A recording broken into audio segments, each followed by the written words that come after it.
How's that? I think that should be working. Okay. No sound still?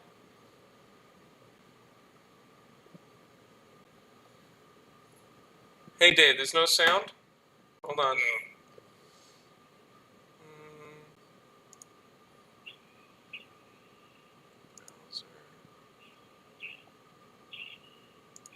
Okay, now people from this town. it's working now? Yes, it says it. Okay, you can hear me. People can hear me?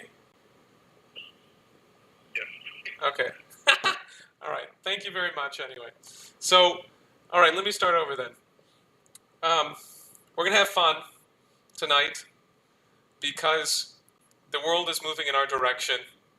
And if we could succeed in getting the United States and Europe to agree to actually help solve poverty in the world, to join the major efforts led by China, led by the Brics Plus, to eradicate poverty in the world and to bring about peaceful development, then we're gonna we're gonna win. You know, the whole thing is going to transform. There's going to be an opportunity for the greatest renaissance that man has ever seen, and the greatest flowering of culture and economics and science and human genius that we've ever seen, and the exploration of the moon and Mars, the industrialization of the solar system, our reach out into the galaxy. These things are going to be possible if we can get the insane people in the United States and in Europe who are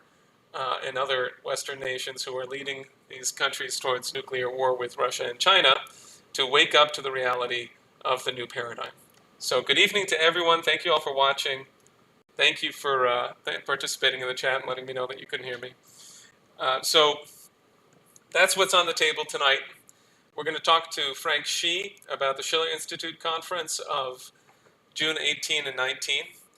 And we're going to show you a couple clips from that, especially focused on the science panel. And then in the second half of the program, we're probably going to go about 2 hours. We might go longer. But around 9, we're going to talk to Neil Martin, who is a modest scholar in American political economics. And then we'll also be speaking to Henry of the Infrared Show, who I think is absolutely someone that's going to be a joy to talk to, and I'm really looking forward to that. And so Neil and I are going to talk to him a bit. Something about the distinctions between Marxist outlook, the Marxist outlook of infrared, for example, and or of some, of Henry, and the American system outlook. Some of that will come up in a very healthy and constructive way, I think. So I'm looking forward to that. Anyway, I want to kind of launch you into this new paradigm that we're living in. You are living in a new paradigm. You're not living in the old paradigm anymore, unless you're one of the sickos. So I'm sure that no one watching this program is a sicko, and therefore we're in great shape. And part of the way that I'm going to launch you into that is I'm going to share some material that my friend Ashley has put together for us, and kind of give you an idea of what's been going on over the past few days at the Brics Plus Summit. And then I am going to give you a class on Larouche's economics, which is something that I did at the CPI conference over this past weekend. And so I'm going to be doing that in brief. So that's what we're going to do at the beginning. Now I'm still kind of, well, anyway, I'm doing my best to be able to follow people's chats, but be sure to raise things. I'll check it out, and any questions that you have, I will bring it up. Okay, so the first thing I would like to start with is, let's see, I'm going to go to, hopefully this works. All right, so it's not yet working, is it? Hold on a second.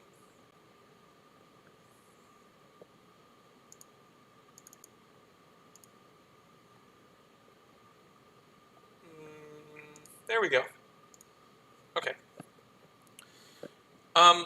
So I want you to know what happened at the BRICS Plus Summit and about the associated discussions that took place, like this high-level dialogue on global development. So it would not be inaccurate to say that the game has completely shifted. The course of world events is now consolidating around a policy that is really good for the fulfillment of the Larouche movement's intentions, like the World Land Bridge. And I'm going to substantiate that. I'm going to show you a little bit about what's going on. So let me just get my notes up.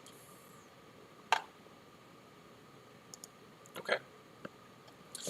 Here's some of Xi Jinping's opening remarks from June 23rd.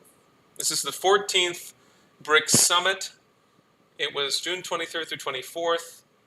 And people probably know some of the big headlines on this, like the fact that Iran has formally requested to join the BRICS. Argentina is formally requested to join the BRICS. There is, this thing is growing very rapidly, and I have a great chart that I'm going to show you later in the discussion about the incredible physical economic power of Russia, India, and China alone. There's a lot more out there that's going to be just really exciting. But let's start with this. Xi Jinping says, quote, this is actually the June 23rd statement that he gave here, at the BRICS Summit. Actually, this is a nice beginning that he has. True gold can stand the test of fire. Over the past 16 years, the giant ship of BRICS has sailed forth tenaciously against raging torrents and storms. Riding the wind and cleaving the waves, it has embarked on a righteous course of mutual support and win-win cooperation. So who could deny that that is extremely exciting way of looking at things, and that's how Xi Jinping looks at things. He talks about the need to prevent nuclear war, basically. And then he goes into his global security initiative, which is a way of attempting to do that. Here's how he articulates it. A vision of common, comprehensive, cooperative, and sustainable security, which follows the philosophy that humanity is an indivisible security community, and aims to create a new path to security that features dialogue over confrontation, partnership over alliance, and win-win over zero-sum. Now, what is win-win other than peace through development? I don't know what it means other than that. He talks about the need to continue to collaborate to boost development, dealing with the economic crisis that we've been under. It's been developing in the world. And so he puts through some of this, and then he immediately goes to the Global Development Initiative, which aims to re-energize the implementation of the UN's 2030 Agenda for Sustainable Development and build a global community of development. This is the shared community of destiny for mankind.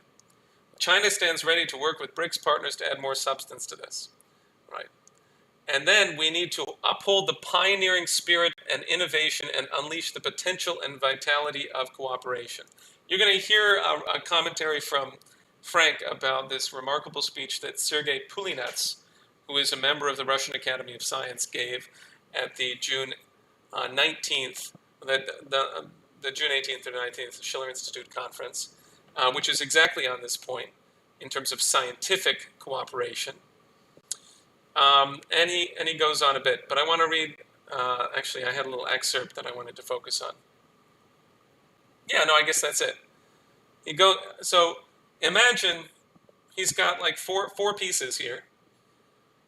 He says that the BRICS cooperation mechanism is the way that we're going to deal with this, and we're going to expand it. We're going to bring in fresh blood to inject new vitality. But the key things we're trying to achieve is a global development initiative and a global security initiative. And if you have been paying attention to the Schiller Institute, you know that those are the things that we're trying to do, is to bring about the World Land Bridge as the framework for a global development initiative. And I have something really important that I'm going to show you at the end of my upcoming class, and I'm going to give it a moment, on our latest initiative, which is for a new Bretton Woods agreement to reorganize the bankrupt economy of the world and to get the development going. And then they're talking about a global security initiative, and you will know that on February 24th, I think the day of or the day before, maybe it was the 23rd, I forget, the Russian special military operation began. The Schiller Institute released a proposal for a new security and development architecture on the basis of the Treaty of Westphalia, the principles of the Treaty of Westphalia, the benefit of the other. That's the crucial thing that we've been launching. So this is our mission. We know how to do it, and we need you to work with us to make it happen. This is what the Larouche org is about. This is what we're trying to accomplish.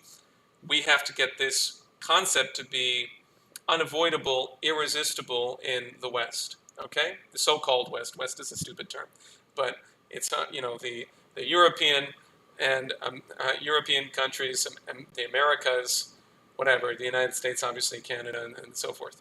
So the Five Eyes, whatever. We've got to get sane people who are in this part of this, the Anglosphere, right, to actually step up, and people in Western Europe to step up and to change things now.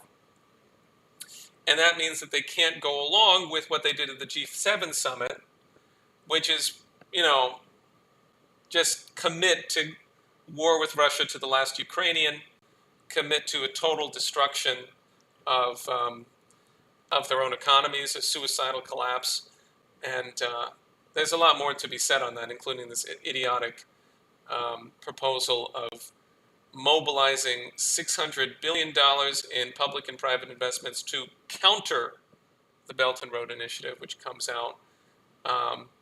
But it's, of course, it's a sign of their desperation. Their policy is stupid, but they're desperate because the rest of the world is not going along with the rules-based order. So, let me go to another speech that Xi Jinping gave.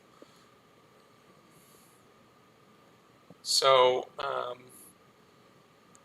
here we go. This is the other one he gave, which is on the next day. And it's focused on high-quality partnership for a new era of global development. Crucial thing he says, I have two quotes that Ashley helped supply for me. Throughout the years, I have been to cities, towns, and villages across China and visited many countries in the world. One deep impression I get is that only through continuous development can the people's dream for a better life and social stability be realized. Continuous development. We must get a good grasp of the overarching development trend in the world, firm up confidence, and act in unison and with great motivation to promote global development and foster a development paradigm featuring benefits for all, balance, coordination, inclusiveness, win-win cooperation, and common prosperity. Whew. So that's the story. That's what's going on here. In fact, he refers back to his period in the late 1960s when he was a farmer in a small village, and he lived in a cave, as people will know if they know anything about Xi Jinping. Then he quotes at the end an ancient Chinese adage, "With one heart and one mind, we can accomplish everything we aspire for." So that's pretty exciting, and you should take courage from it. And then look at what shows up today. This is in the Global Times. This is their lead editorial, not for today, I'm sorry, for the 24th. G7 summit should read Brics Beijing declaration carefully. Of course they didn't, or at least they didn't. Maybe they did, and that's why they were so freaked out. But this is pretty remarkable. Look at the ending of it. This is the Global Times, state media, facing out to the world, commenting on what I just referred to, and the other elements of it. I only focused on what Xi Jinping said, but obviously you can look at what Putin said. He said another number of remarkable things, and various other leaders. The world has once again come to a crossroads. Peace or war, development or decline, opening up or closing, cooperation or confrontation. These questions are thought-provoking. For a turbulent world full of challenges, the Brics Summit is a surprise. We hope that the upcoming G7 Summit and NATO Summit will not startle the world. We have a suggestion. The G7 Summit may just as well carefully read the 14th Brics Summit Beijing Declaration, and it will definitely be rewarding. Okay, so let me take a look and see. All right. So this is pretty exciting. I hope that you take a look at these speeches, read them in full by yourself, and then compare them to the statements that the Schiller Institute has put out. I'm not saying that they are perfectly parallel. I'm saying that their intentions are parallel. Now, you need to know how to bring it about. What are the laws of physical economics that would allow this to succeed? And I'm happy to share with you that Mr. Larouche and his wife, Helga Zepp-Larouche, and our movement, we have an idea on how to deal with this, and you can pick it up and make it your own. And you can join us and become active with us and make sure that we succeed in this, because we could fail, but that would be a catastrophe. So we better figure out how to not fail. So let me go ahead and transition to my little class here. Okay. So I think people can see that, but it's a little bit off. I kind of hate it when I don't know why that is.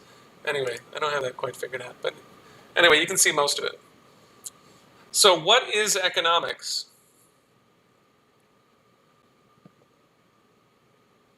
Do animals have economies? What is it about humanity that we have economics?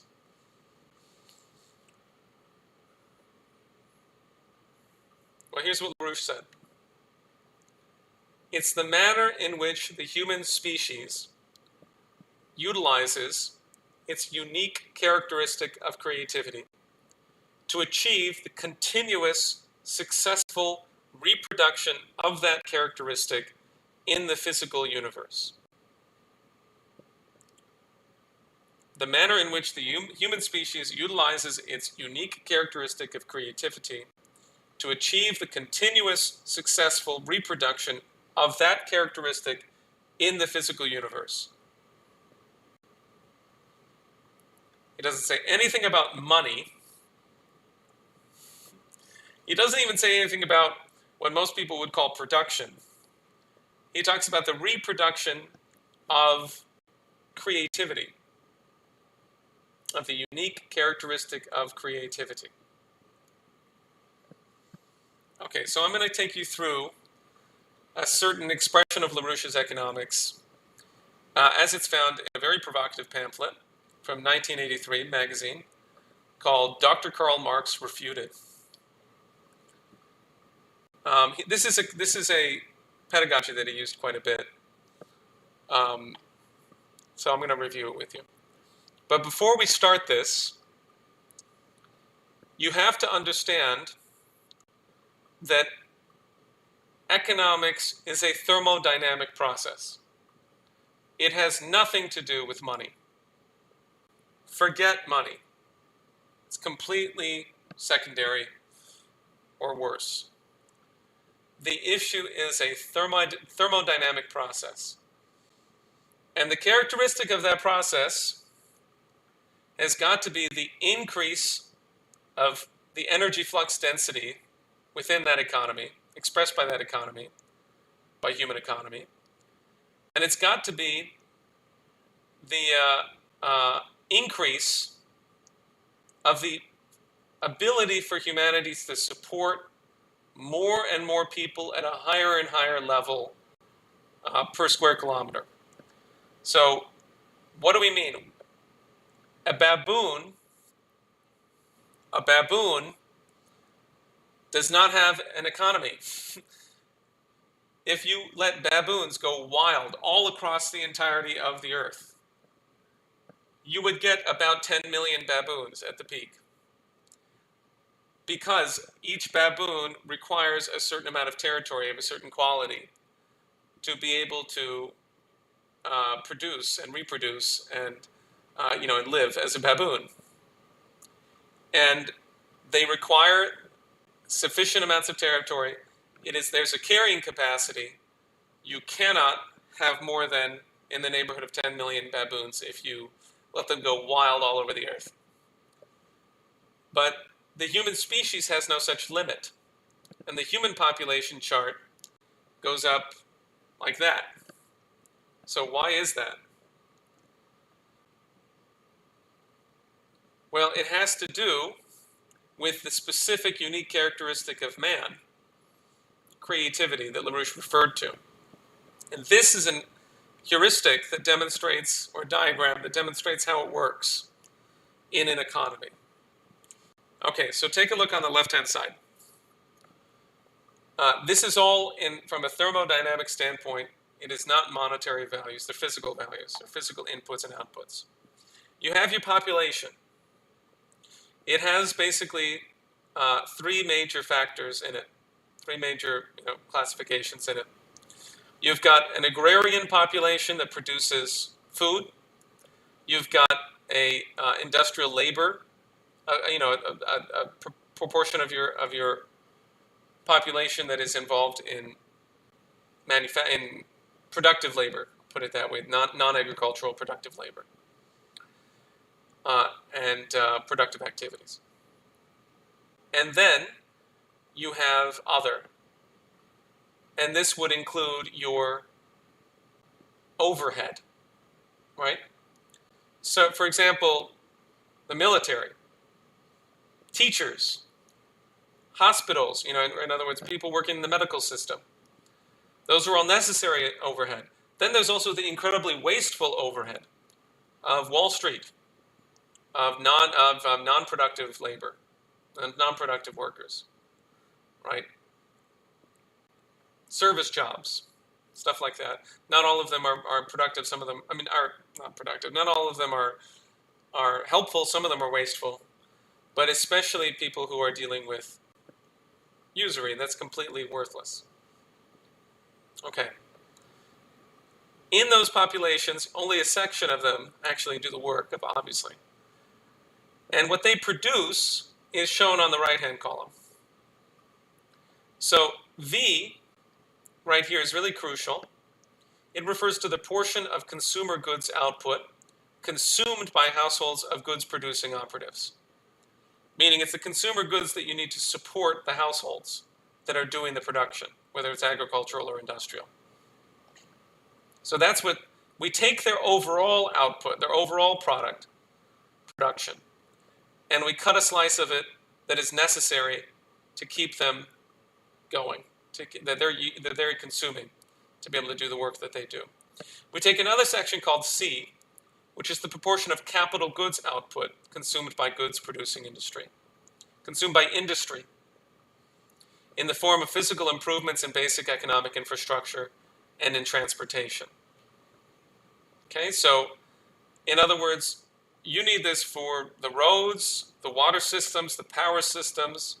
That's what we're referring to here. We're also talking about the capital goods that are required for the goods producing industry, like, for example, machine tools, the factory that you build, that kind of thing. But the buses, the trains, the airplanes, all of that would be included under C, if it's as it's necessary for these two features. And that, you can see how it goes back in. You have V from the agricultural going back into the agricultural population. It also goes up into the industrial population. You have the V coming from the manufacturing and extraction, the industrial labor here, going back into the industrial households, going back also into the agricultural households. And then you have a section we're going to call D. And D is the combined consumption of consumer goods plus capital goods by overhead expense activities, including households whose employed members' activities fall under this category, including unemployed. So D is what we use to support everything else that I just mentioned. That's what we use to support the overhead that is non-productive activities. Necessary, most of it. Today, much of it is not. S is, over here, it's the Think of these as being combined. S is going to be the total minus the V and the C, and so it's the gross profit of production.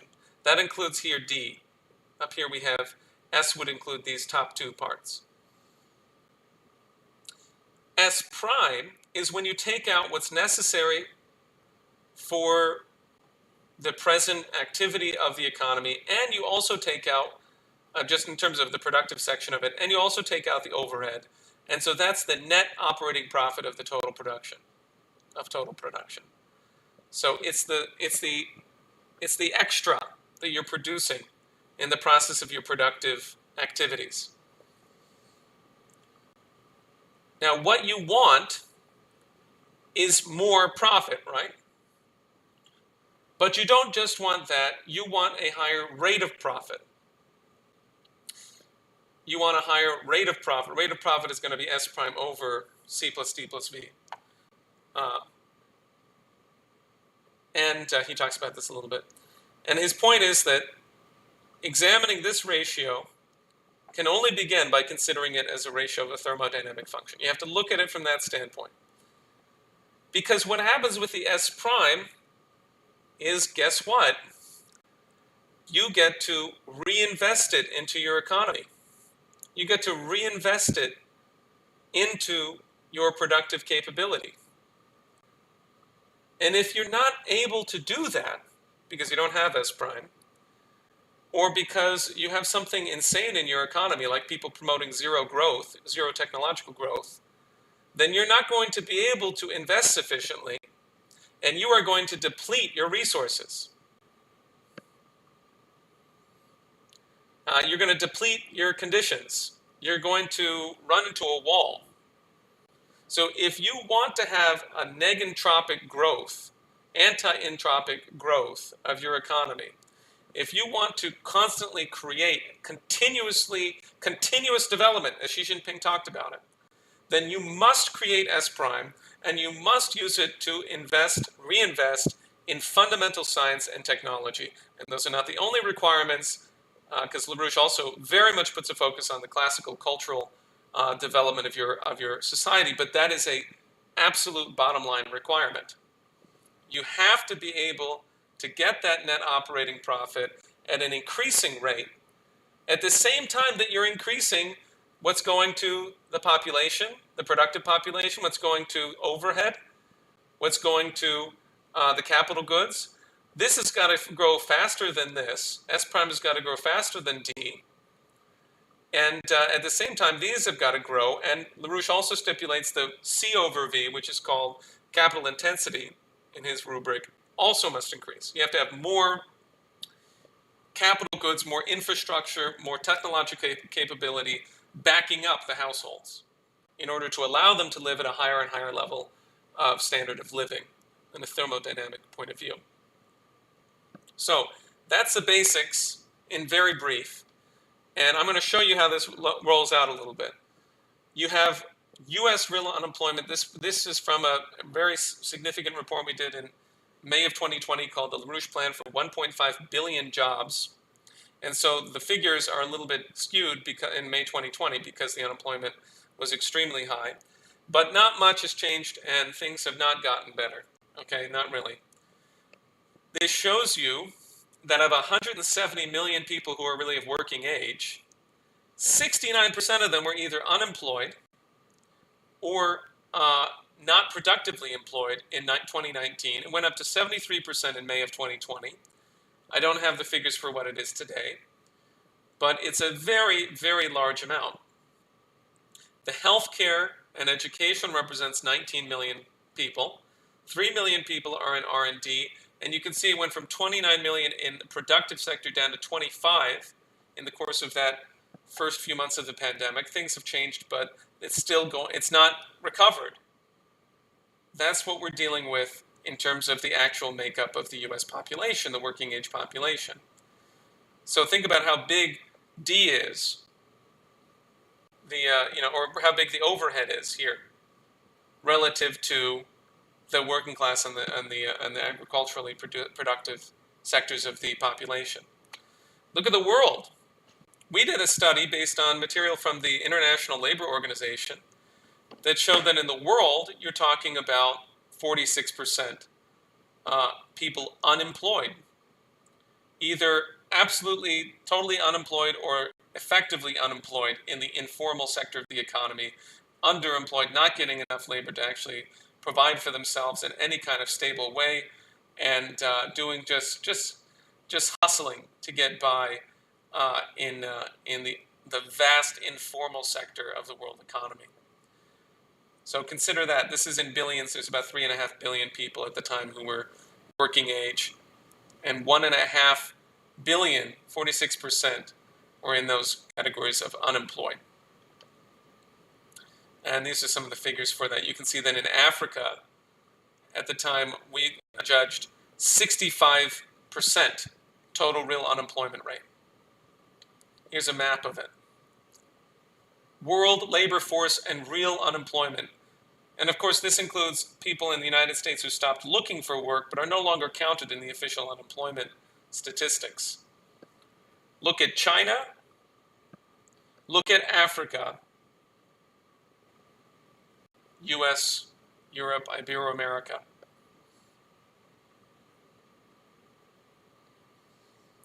Where should we be going? This one's a little bit hard to read. We should be going towards a great increase in the percentage of our population working in the productive sector, working in research and development.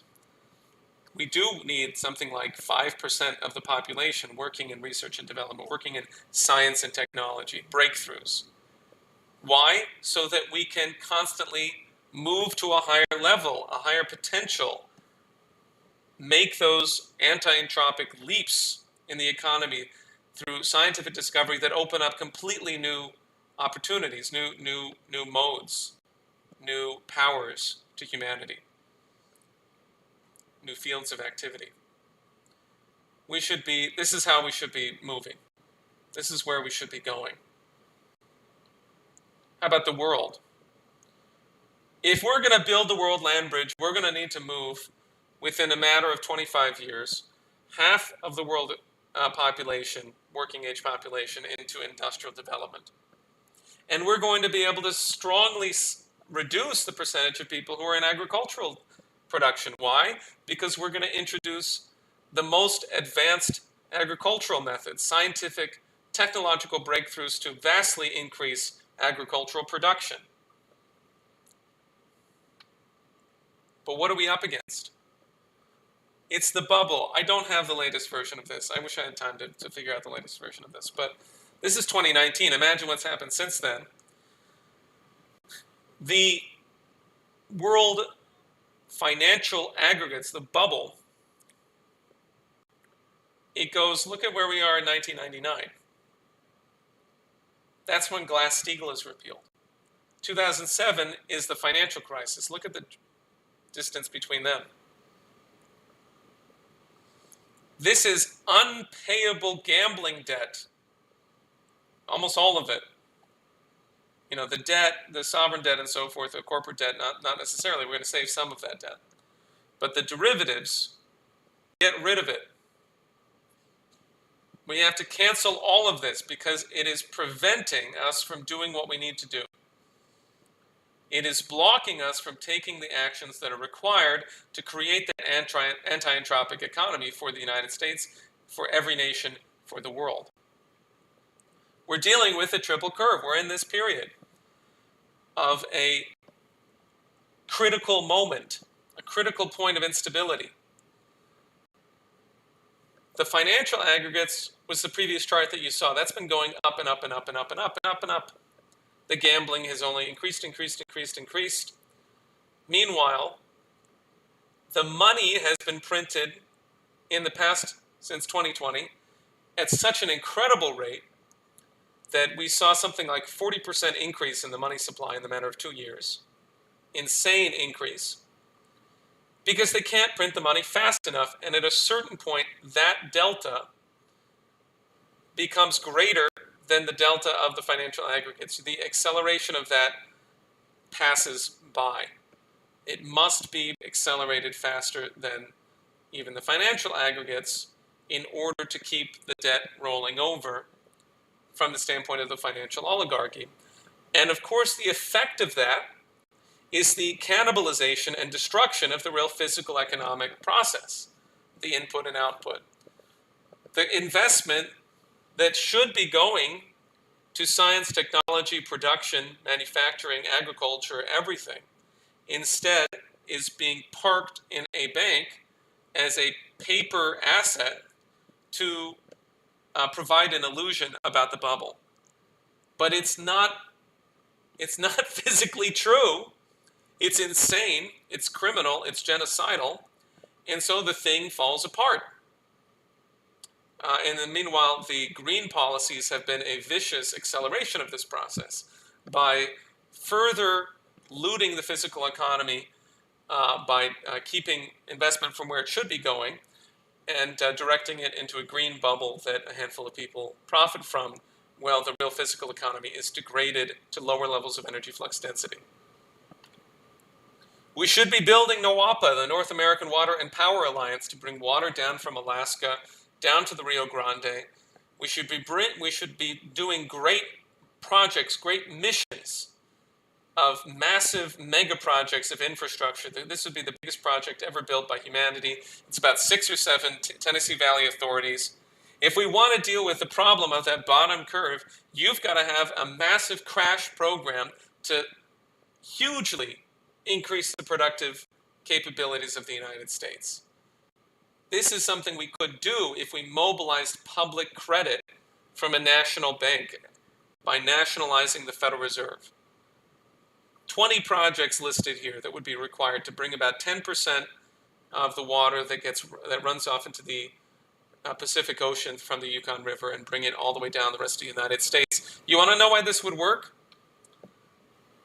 Well, here's a great map of the nuclear desalination plants that we could build, that we need to build. But look at this map of the risks of groundwater contamination. Look at this map of the development of the water systems in the United States. Okay?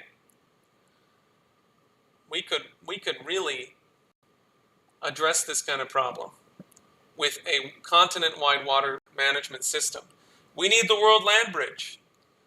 We need the development of every continent, every nation. No nation can be left behind, Xi Jinping said recently.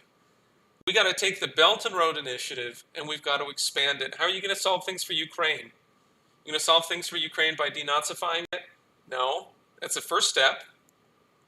You need to build the Belt and Road Initiative through Ukraine. That's what Dr. Wang Wen said at our April conference. He's the head of the Chongyang Institute for Financial Studies at Renmin University.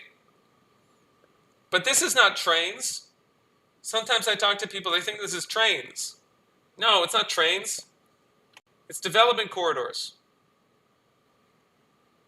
You've got to have the full economic development of mankind. That means we need an industrial-based complex with a city, with big cities, education, universities, regional railway. You've got to have the agriculture surrounding the cities.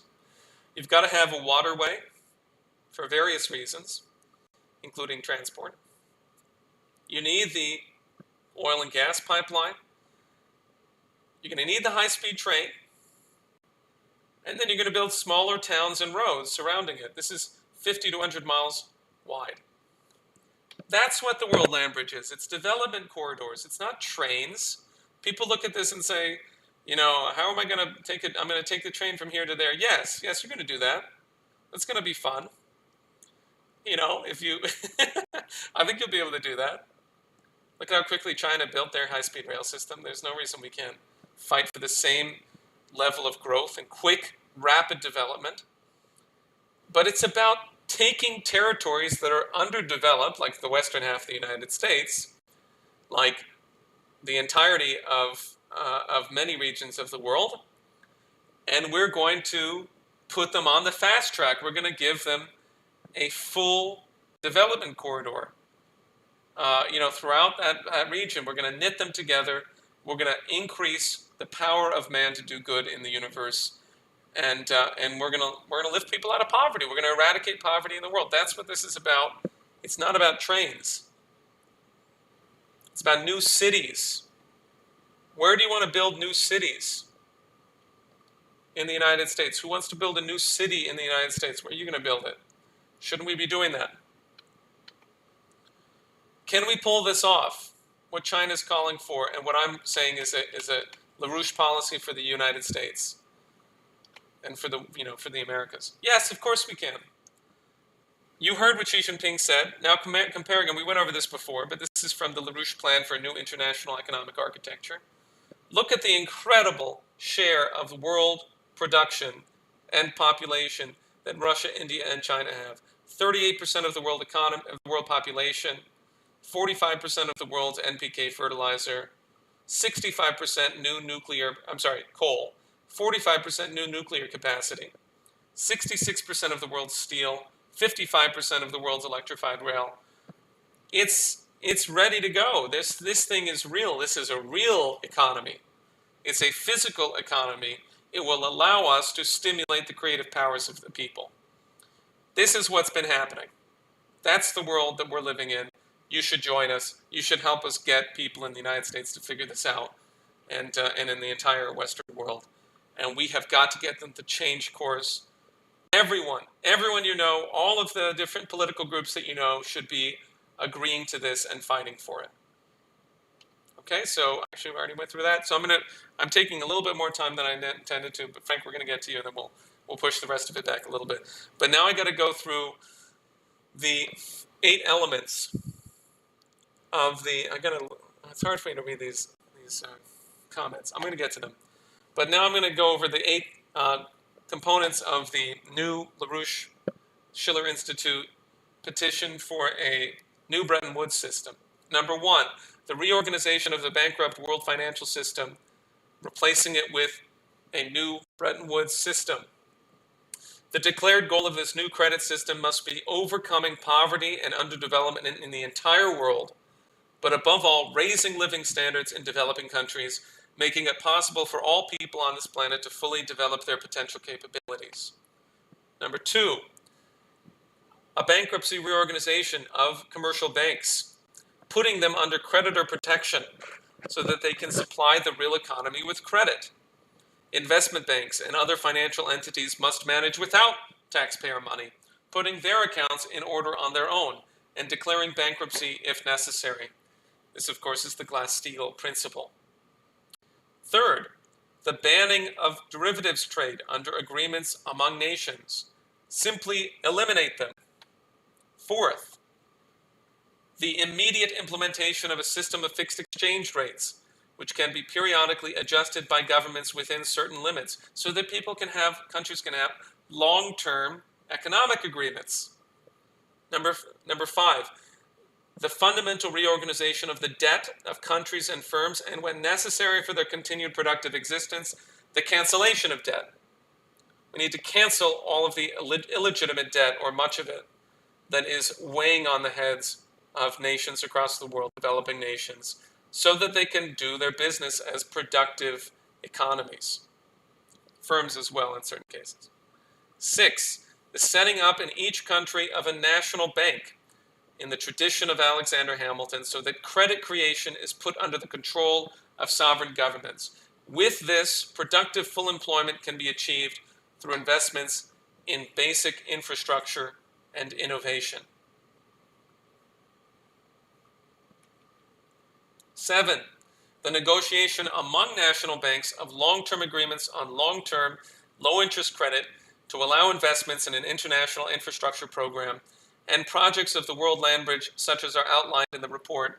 The new Silk Road becomes the World Land Bridge, and as China is implementing in the Belt and Road Initiative. 8, the expansion of the World Land Bridge, which creates common economic advantages for all countries, which in turn becomes the basis for a new international security architecture. taking into account the security interests of all nations on this earth. The new name for peace is development. Oh gosh, you guys can't read all of this. But anyway, you heard me. All right. So I think I'm getting crap in the comments. So let me just check that out. But I'm not sure. It's hard for me to see. Okay. So let me stop that. I'll go back to this. I'm going to check the comments. Hang out for a moment.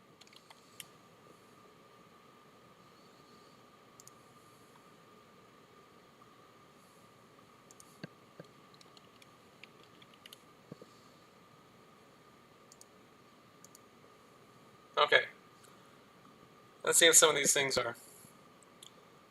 Okay. Hello, everyone. The West is going towards an utter collapse. Brics countries, last one standing. We're definitely headed in that direction. We got to turn it around.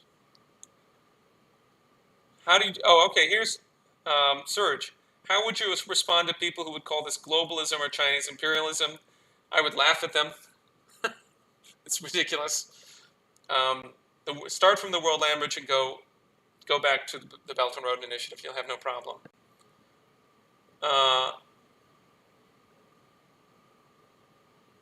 Okay, I don't know what this Baiba person is talking about, so I'm going to block that person. Okay. And there we go. Okay.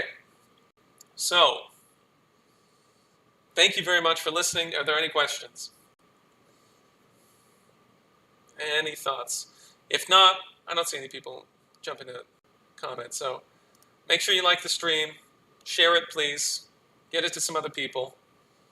Let's get the World Land Bridge out to everyone. And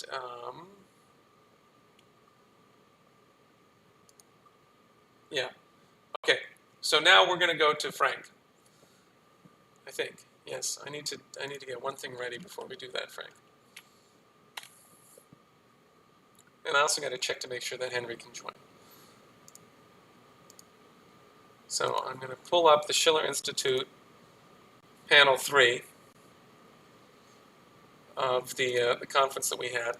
And we're going to transition into a further discussion about the nature of science in the new paradigm, the real science, the principles of science for durable economic progress.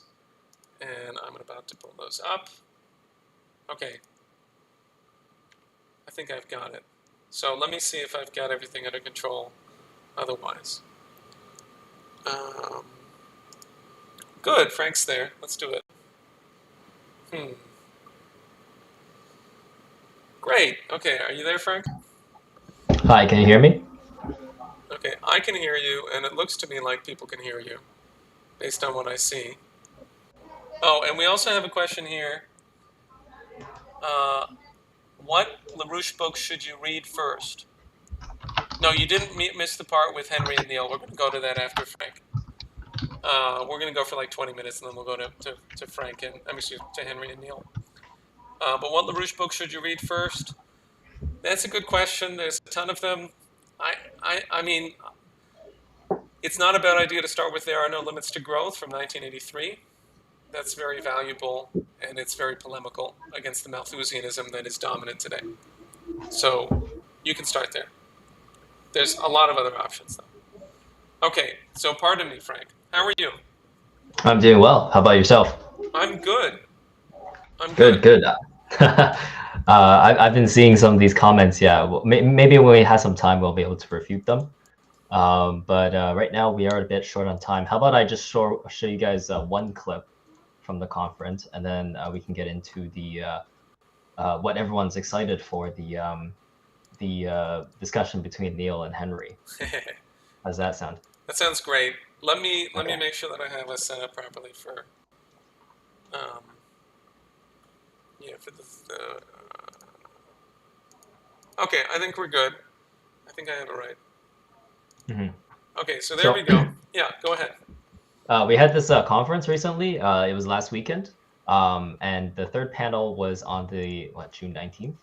And as guest, we had Jason Ross, who's the Secretary Treasurer of the Larouche organization. He was also the science advisor to Lyndon LaRouche himself. and he did a presentation on Vernadsky. We had Francesco I'm sorry, I can't I pronounce think it's this. Battaglia, Yeah, it's with a G as well. but I think you don't pronounce it I don't know. in Italian. So Battaglia. I see. And he is a professor of physical chemistry, and he went over the problems with the climate change science, and problems with the energy transition. We had Dr. Ed Calabrese, who is a professor of environmental health sciences, and he did one specifically on his journey in getting his disproving of the linear non-threshold radiation myth. And he basically goes over how the current scientific establishment is actually not interested in scientific truth, but rather they are more interested in kind of preserving their hold on their power as an institution. We also have Professor Sergei Polinets from Russia. He's a principal scientific researcher in the Space Research Institute at the Russian Academy of Sciences, and he did his presentation on Vernadsky's approach to earthquake forecasting. He had some very interesting points there, such as the connection of space radiation and the formation of hurricanes. Also, the sort of connection that they have with earthquakes and possibly even volcanoes, but he said he couldn't confirm that point.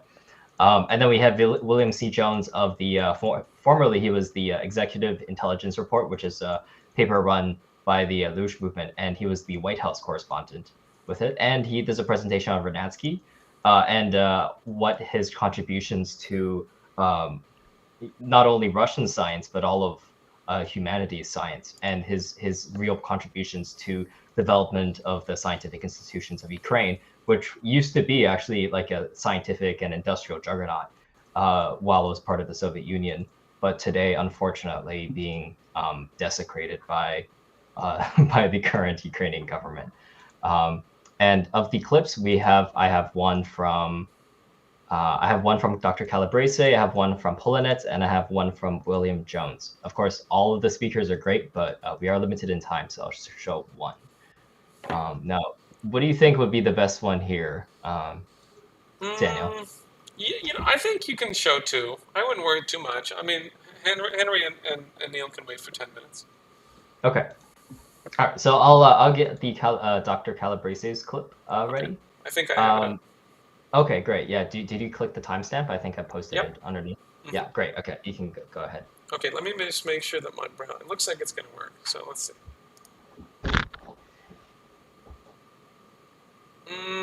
I don't hear it. I wonder why.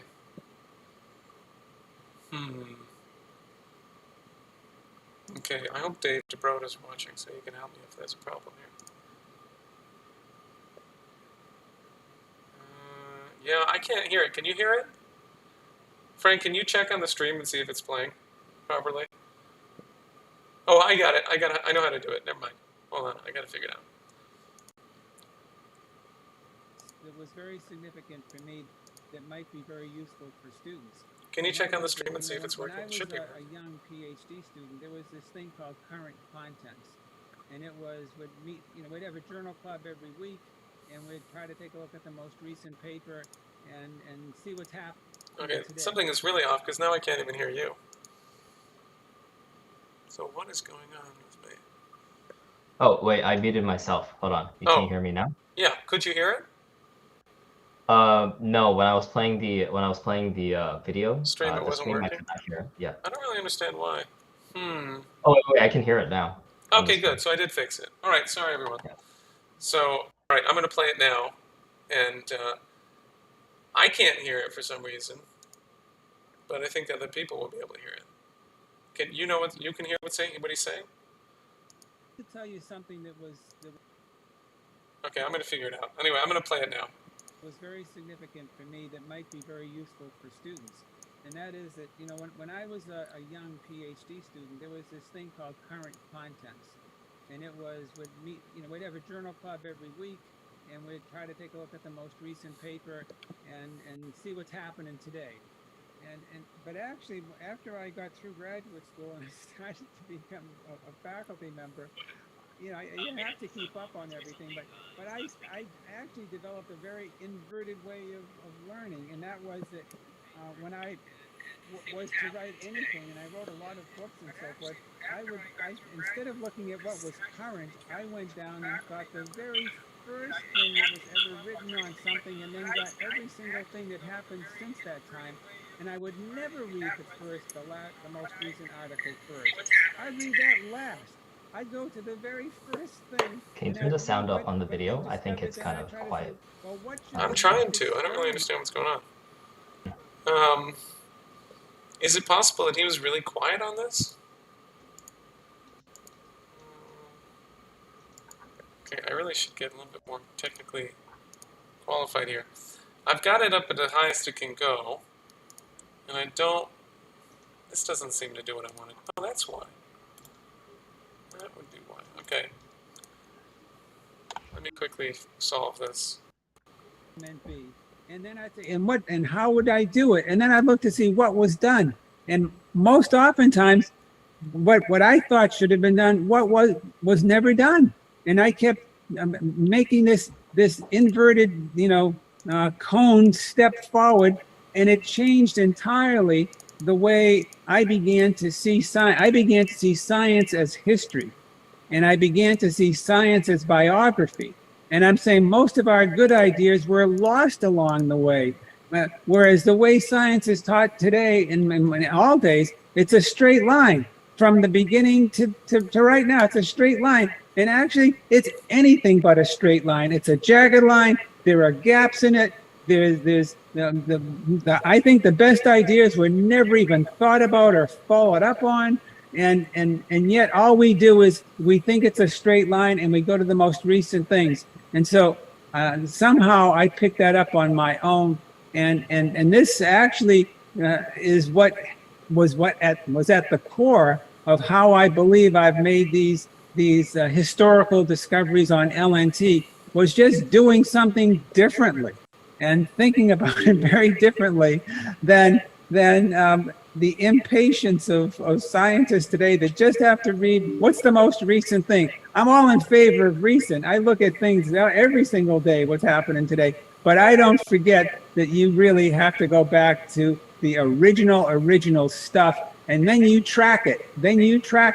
And so you have to do twice as much work, but it's synergistically better than if you don't. And so I believe that's been part of what's led to my lucky discoveries along the way, you might say. Should I stop there or continue? Yeah, you can stop at the next. Yeah, when it puts in the next question. It's interesting that you raised that, and in some way. Now, or you want me to? Are we going to listen to what he says here? No. You can stop at the next question. Yeah. Okay. Cool. That was interesting. Science is history. It's I think it really points to how science is a process of someone makes an interesting discovery and then they have to end the experiment because they're limited on time and resources, and then they say, okay, here's where we think the next step could be, and then some other groups of scientists, who knows, maybe in 10 years, maybe in 20 years, or maybe immediately the year after, sometimes they'll pick up on the experiment and then they will do another experiment. But what's often missed is that sometimes this next experiment is oftentimes they'll only look at a facet of the original experiment and some of the hypotheses, and it doesn't really cover the whole extent of what the original principle, like of all the implications of this original experiment, right? Of the conclusions of the experiment. So the point that he makes is that science to today is a zigzag, right? It's not. If you were to think of it like a technology tree, it's almost like we're only on one branch, and then we've completely missed so many other possibilities of past scientific discoveries. And I think that this is especially exciting because a lot of people look at science today and they think, wow, it's so advanced, it's so well developed. You need to get a PhD at minimum just to be able to do anything completely new. And even then, it's only things like, oh, how do we make something marginally more complete, or how do we increase the efficiency of something slightly, like by a few percentage points? But what Professor Calabrese says, and this is backed by the fact that he's actually a published scientist, and he's made some breakthroughs himself. What he's saying is that, and the implication is that, we actually, we a lot of the times we need to go back to our basic assumptions and start over, and see whether it makes sense from everything else that follows. And this kind of follows a bit almost like the Socratic method, where, for example, someone would present an idea to Socrates in the writings of Plato, and Socrates would kind of go down to that person's basic assumptions and ask them, does this actually make sense if we apply it to all these sort of different situations? So I think that this really encapsulate kind of, as well, Larouche himself, the sort of conflicts he had with various, not only scientific, but also, for example, in the realms of music and economics and so on, the method that he uses to get to his conclusions. I agree with you. That's very well put. And it also opens up a certain other idea, right? Which is that if you have a crash program for fusion energy, then you get to iron that thing out a little bit. Like, you're still going to go in zigzag, I'm sure. But because of all the difficulties that it takes to make the higher hypothesis, you need to have a huge commitment from the state to actually bring it apart, and from humanity to actually bring about the sufficient density of discoveries that will actually yield the breakthrough, the fundamental breakthroughs that are required. So that's also hopeful. Yeah, science can be accidental sometimes, but it also requires, a lot of concentrated resources and effort from many very intelligent people, and they need to have access to those resources for many years, right? Which is why, for example, the Manhattan Project brought us, into eventually the space age with, like there's all these, it almost seems like science is a process of like large breakthroughs, like, for example, after World War II was suddenly in a complete new age from before World War II. And this was partially because of the war. Many countries were suddenly investing way more money into science than they would have otherwise. But now I guess the question that I personally have is, like, why don't we just invest that amount into science as we would during wartime, but just during peacetime for the development of humanity, right? Absolutely. Which requires recognizing that investment is not based on money, it's based on credit. In other words, it's not about how much money you have. It's about the physical capabilities that you do have, marshaling them to achieve the mission that you're seeking. So, okay, tell us what's up next. Okay, we have Sergei Polanets, or we have William C. Jones. Polanets is he does a presentation on why international cooperation is important to science, and then William C. Jones does the contributions of Vernadsky to science and scientific infrastructure in Ukraine. Well, why don't we go to Bill Jones? Okay. But Vernadsky had also... So, Bill? Go ahead. Yeah, excuse me. Go ahead. You can click it, yeah. Okay, let me see if I can do this properly. I don't really have everything technically sorted out, but it's still going to work.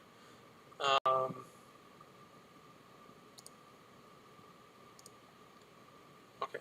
Already participated in many discussions earlier in St. Petersburg with Ukrainian colleagues discussing the possibility of creating a Ukrainian Academy of Sciences as part of the St. Petersburg Academy.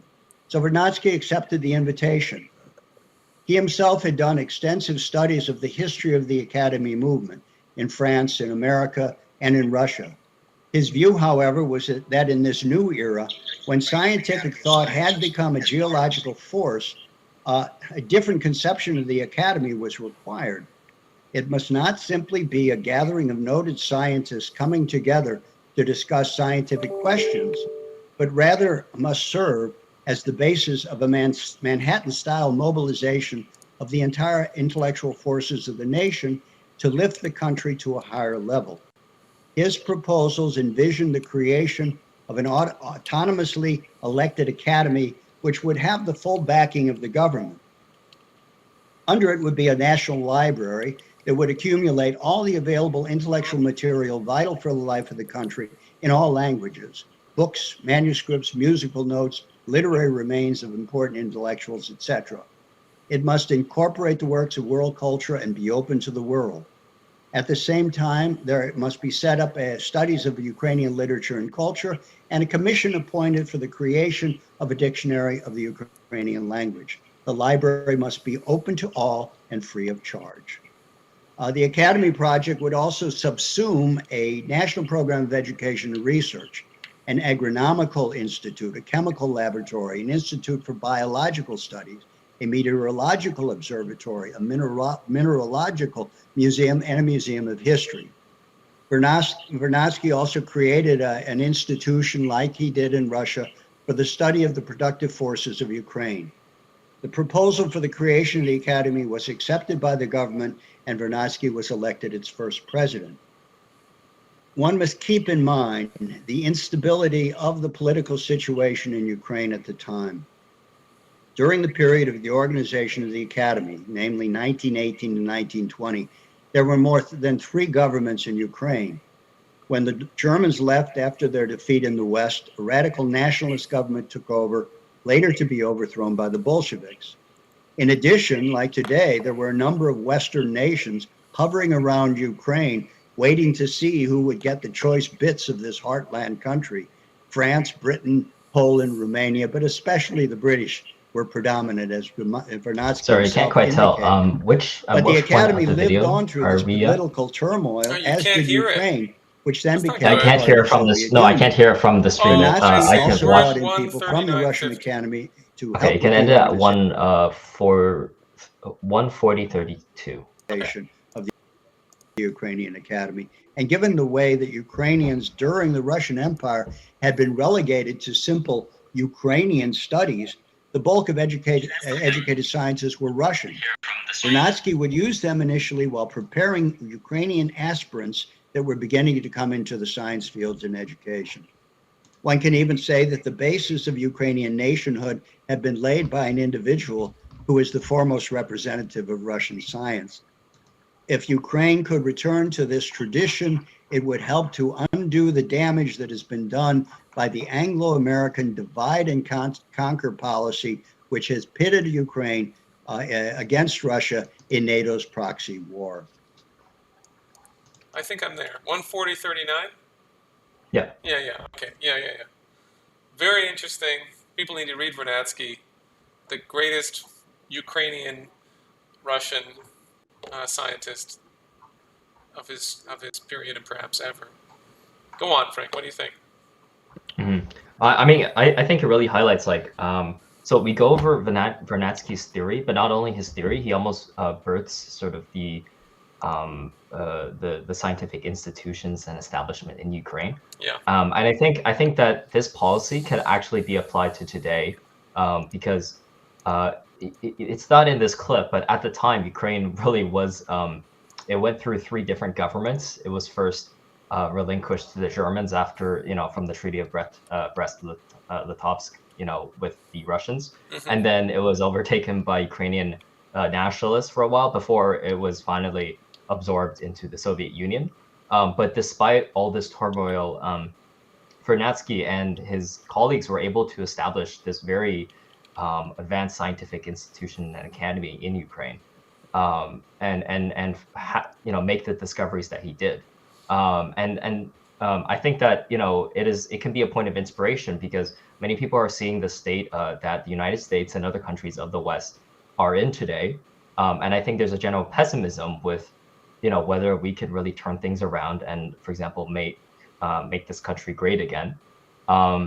But I think that just what Vernadsky was able to accomplish in this time can show that it doesn't matter what the situation is. If you have if you have the ideas and you have the people who have the energy and the willingness to do it, then you really could you really can establish something as which seems almost as fragile as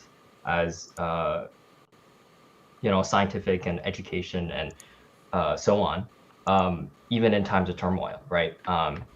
I just found it very optimistic and inspirational what he was able to accomplish in this time. Yes, I completely agree with you. I'm really glad to hear you say that. I mean, the other point that's going to be really fascinating is just that part of the reason that Soviet science was advanced is the actions of Vernadsky, like the ones you're describing and that Bill went through. And in this immediate shift that we're seeing in terms of the statements of Xi Jinping, as Russia, along with Brics Plus, goes into a devoted commitment to continuous economic development for humanity, it's going to require the revival of, expansion and development and celebration of the greatest scientific traditions of each language, culture, of each civilization, and certainly of each nation, as of Vernadsky.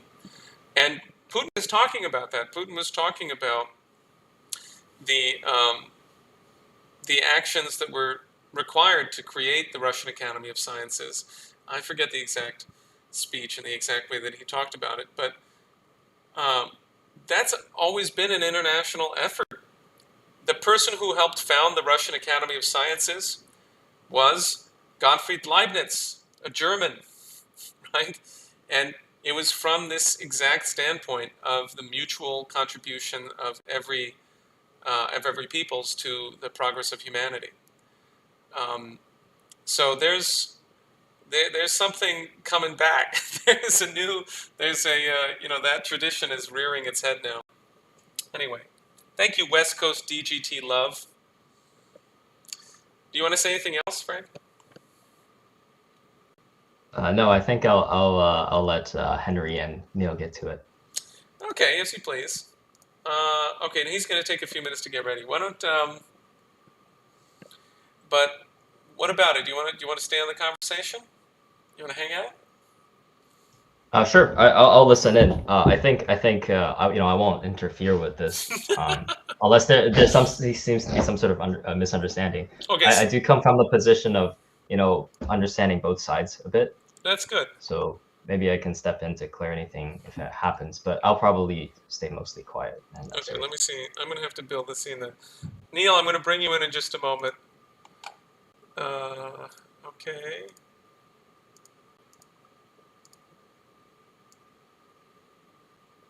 Yeah, I'm going to put you up there. Okay, so tell everyone that Henry is joining. Everyone is watching. Everyone wants to hear Henry. So he's going to come into the control room any minute now, but in the meanwhile, I'm going to set us up. There we go. Neil, you're on camera. Speak up. Let's see if it's working. I can't hear you. What is going on? We tested this before. Is it something where people can hear it, but I can't on the stream?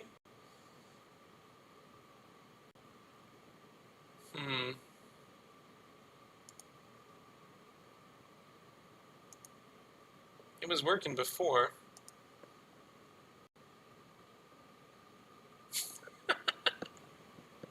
Okay, hold on. You can't hear him on the stream either. You can't hear him on the stream either? Okay, well, that's good. We got time to work it out. I don't know why. I'll have to double check that he wasn't muted. But on here, he's definitely unmuted in terms of the browser, and it seems to be working here. Maybe I can get him to come in otherwise. This might also help. Okay.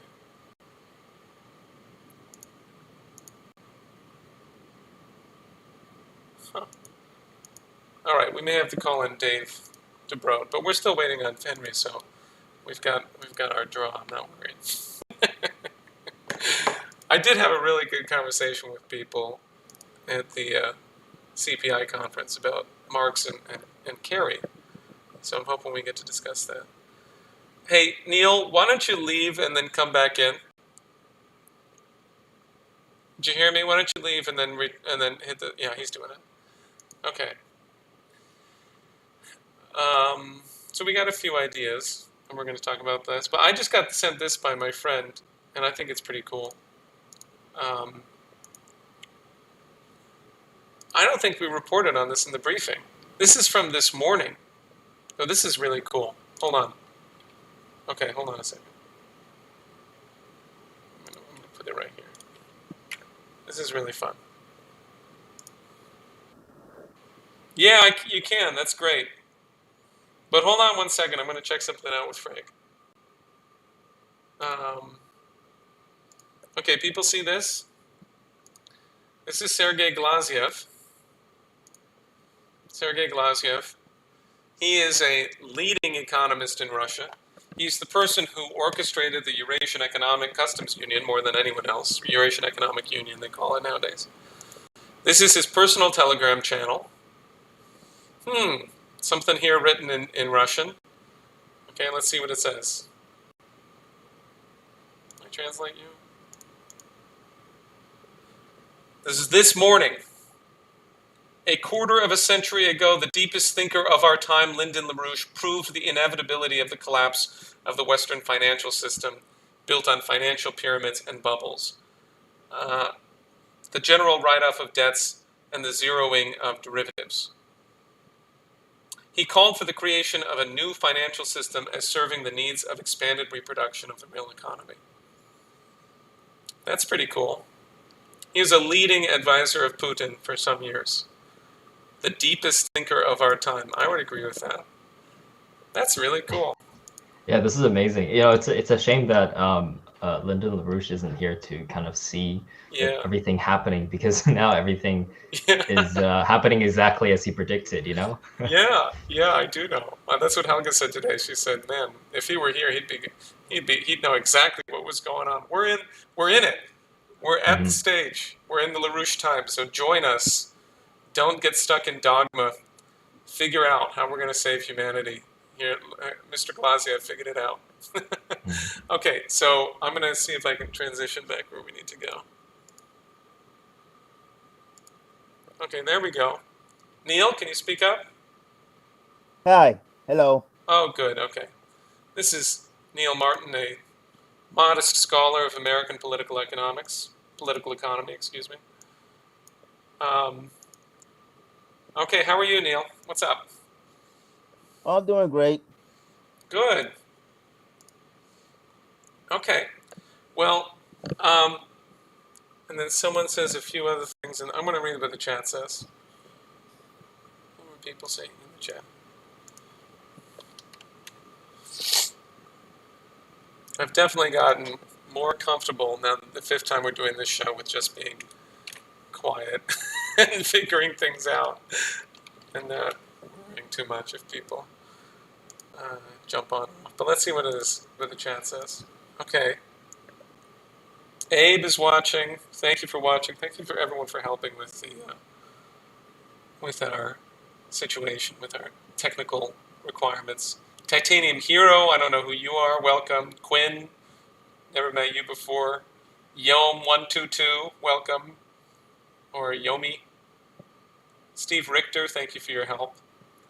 World Landbridge, I don't know who you are. Although you seem to be, you're one of these wonderful people who loves LaRouche but doesn't capitalize the R. So welcome.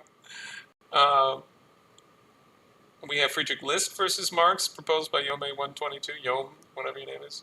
Great. Isaiah, how you doing? Glad to see you on the stream. Serge, thanks a lot for watching and participating. Return the Gift. I want to see who Return the Gift is. You've been watching everything for a long time. You got to tell me who you are. Jeffrey Mortag, interested to meet you. And then we got, I guess that's what we got. So welcome, everyone. That's LaRouche. And Proletarian Sued. I think I know who you are. I think I figured it out. But anyway, welcome, everyone. Please come into contact with us and work with us, and come to work on Diane's campaign. In case anyone doesn't realize that, you should come and work on Diane's campaign. You should take off work at your job, and you should, or if you're not working and you're a student, then you should, for the summer, you should take 2 weeks and come and help us, or a month, or longer, because Diane Sayre's campaign is the most exciting thing that's going on right now, and it's going to save mankind in in potential by sparking the necessary political renaissance that we require. Okay. Oh, I'm so glad. So Isaiah is interested to know about Henry Carey versus Marx, American System Marx. Please put, while we're waiting for Henry, I mean, we'll talk about some things, but I would be interested if people who are familiar with this question, please put your questions into the chat. What do you want to know about? And then I'll read aloud some of the discussion points that we have here. And I also, okay, all right. Okay, we had a cancellation. Something came up that was important for Henry. So then it's the three of us, and I can share some of my insights from the trip to the CPI conference. And I'm going to move you over, Frank, so you're not in the corner there. All right, so can you give us an idea, Neil? Imagine that I'm a young Marxist-Leninist. I'm a smart young person trying to figure out the world. What is the American system of economics? Okay, so we have the American system of economics. We will have to take a look at the political scene and the economic scene of the 13 colonies and see what the British were doing to the 13 colonies.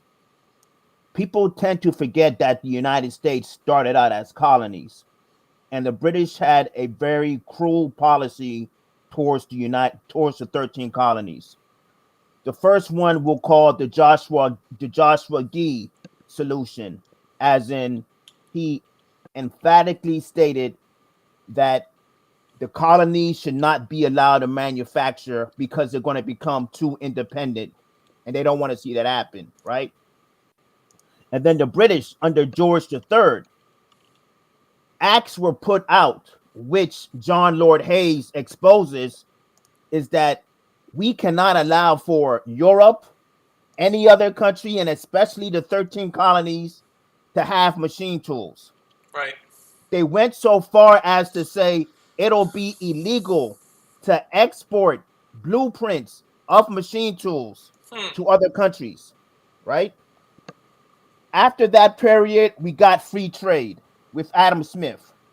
So the British went from saying, we're going to ban you from doing this, into playing the good cop, right? History doesn't tell us that story on how the British were always evil and had evil intents on the 13 colonies. They had a principle that they were using, and that was the Zeusian principle, in which you are not going to allow for mankind to develop, right? Why do you call it the Zeusian principle? What the heck are you talking about? I call it the Zeusian principle because of the story of Zeus and Prometheus. Prometheus gave mankind art, science, fire. Zeus didn't like that. He punished him eternally, right? Now, if you take a look at the British and what they've been doing since the 1600s, is that they've been continually very consistent in denying man that spark of creativity. What they want to do with man is have mankind always be the slave of nature. And what's the slave of nature, you might ask, right? Well, the slave of nature doesn't develop. The slave of nature believes in David Ricardo and Thomas Malthus. Now, who are Thomas Malthus and David Ricardo? They worked for the British government, and they came out with evil theories concerning political economy. Malthus came out with the overpopulation theory, which was plagiarized. He said resources are finite. He said the food will grow arithmetically while the human population will grow geometrically, right? Then we have David Ricardo. People tend to sleep on David Ricardo too much. But Henry Carey never slept on David Ricardo. Henry Carey devotes a chapter in the past, present, and future, and also principles of social science in regards to David Ricardo, right? And he explodes David Ricardo's theory when David Ricardo says mankind habitats the best lands first. And then he goes down to the worst lands, and he has no capability, not even creativity can have him improve and shake this and break the shackles off of nature and have mankind be free. Okay, stop that for a moment. That's called Ricardo's theory of rent, right? Land. Theory of land. Okay. But isn't that the basis for the theory of rent? That's part of the theory of rent, but the theory of land Okay. is a better way to call it. You can say rent, but land is better because Henry Carey he spends a whole chapter which is about 60 something pages in past, present, and the future, right? Mm-hmm. And then in Principles of Social Science, Henry Carey is talking about Ricardo more than Malthus, right? That's why I said people need to stop sleeping on David Ricardo. Now, so his assertion is that the nature of man is that we always go to the most developed locations, land territories first, and then only later do we go to the less developed.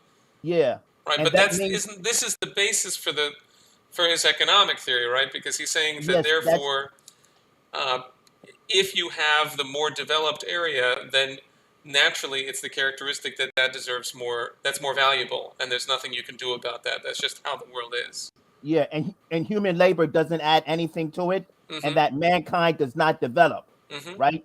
If you take a look at Henry Carey's theory, when Henry Carey says mankind habitats the worst yielding lands, develops, and then he's able to conquer the higher yielding lands, right? Yeah. In Henry Carey's political economy, he sees man as the immortal species, as in he's able to increase his energy flux density.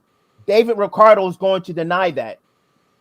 Till today, you will have people expressing that, oh, David Ricardo wasn't wrong on his land theory or rent theory. He was absolutely right. I spoke to one probably it might have been like 2 years ago. She did not like what I had to say. Like she defended Ricardo so much, right? And I said, they know Ricardo's land theory, but what do they know? They don't know that man shares in the intelligence of the creator. Mm-hmm. Ricardo would never say that. Malthus, who was a pastor, a reverend, would never say that. He should be part of the Church of Satan. He shouldn't be part of God, because he doesn't see mankind as in the image of God, right? Mm-hmm.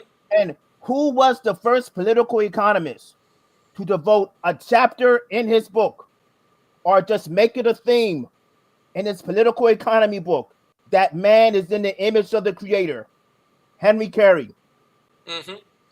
And then you have for people who don't know, Larouche says that the first law of economics is be fruitful and multiply. Genesis 1:28. To be fruitful, multiply, replenish the earth. Subdue the earth and Mm-hmm. replenish it. Yep. Right? Larouche pioneered that statement. That's Larouche's right there, right? Henry Carey might have started it, but Larouche finished it. He made it his. Yeah.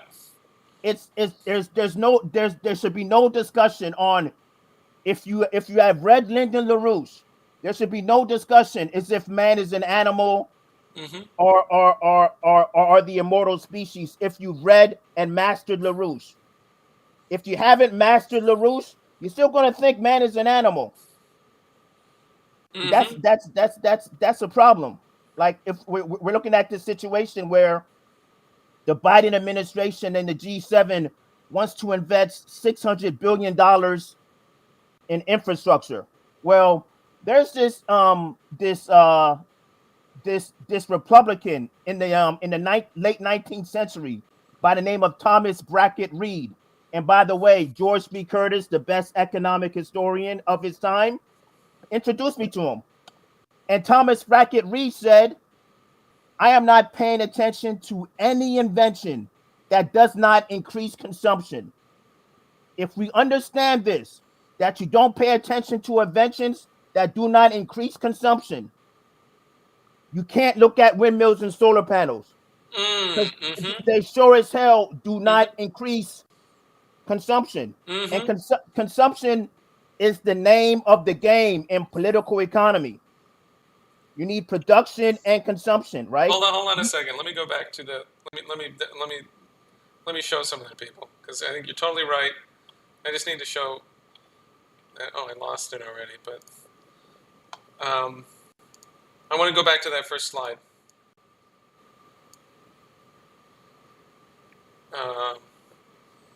Think about what Neil just said. Now go here. Okay, the consumption is what you're using to support the consumption of V and C. The consumption of consumer goods and capital goods. Consumer goods go to the households. The capital goods go to the infrastructure, the transportation, the factories, the machine tools. Those both have to increase. You must increase consumption. It is insane that people have this idea that consumption is bad. It is Malthusian. It is lunatic. If we want to increase the reproduction of human creativity in the universe, which is what Larouche says is the purpose of economics, and it certainly is, we want to create higher and more beautiful and more powerful, individuals and societies and humanity as a whole, then you have to increase consumption. How are you going to get to the moon, industrialize the moon and Mars? You're going to consume an enormous amount of energy, first of all, electricity, and also all of the resources that you're developing. So, okay, let me go back to us. Hold on a second. Is that it? I guess that's it. Yeah, there we go. Okay. Sorry for that interlude. Go ahead. So the theme of consumption, as George Gunton was talking about. By the way, George B. Curtis introduced me to George Gunton.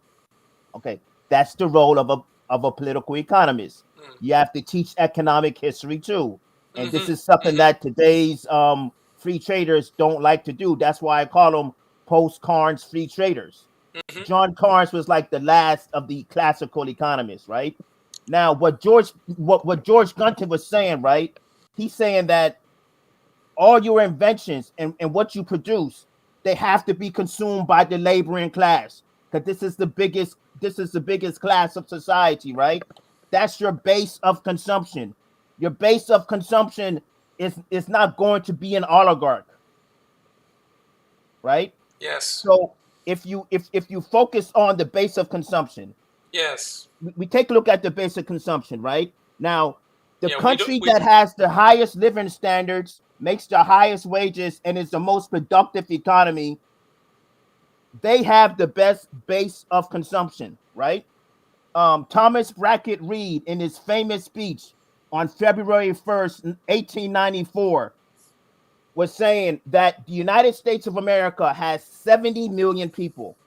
The world's population is about 1.5 billion people. And the United States population of 70 million people did the consuming of 700 million people. Now, how did the United States of America, with 70 million people, do the consuming of 700 million people? But that's horrible. I'm going to tell Greta what you're talking about, Neil, and you're going to get in trouble.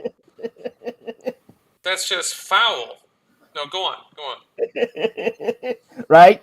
And so the United States of America must have been doing something right. It wasn't free trade. It wasn't communism. It was the American system of political economy.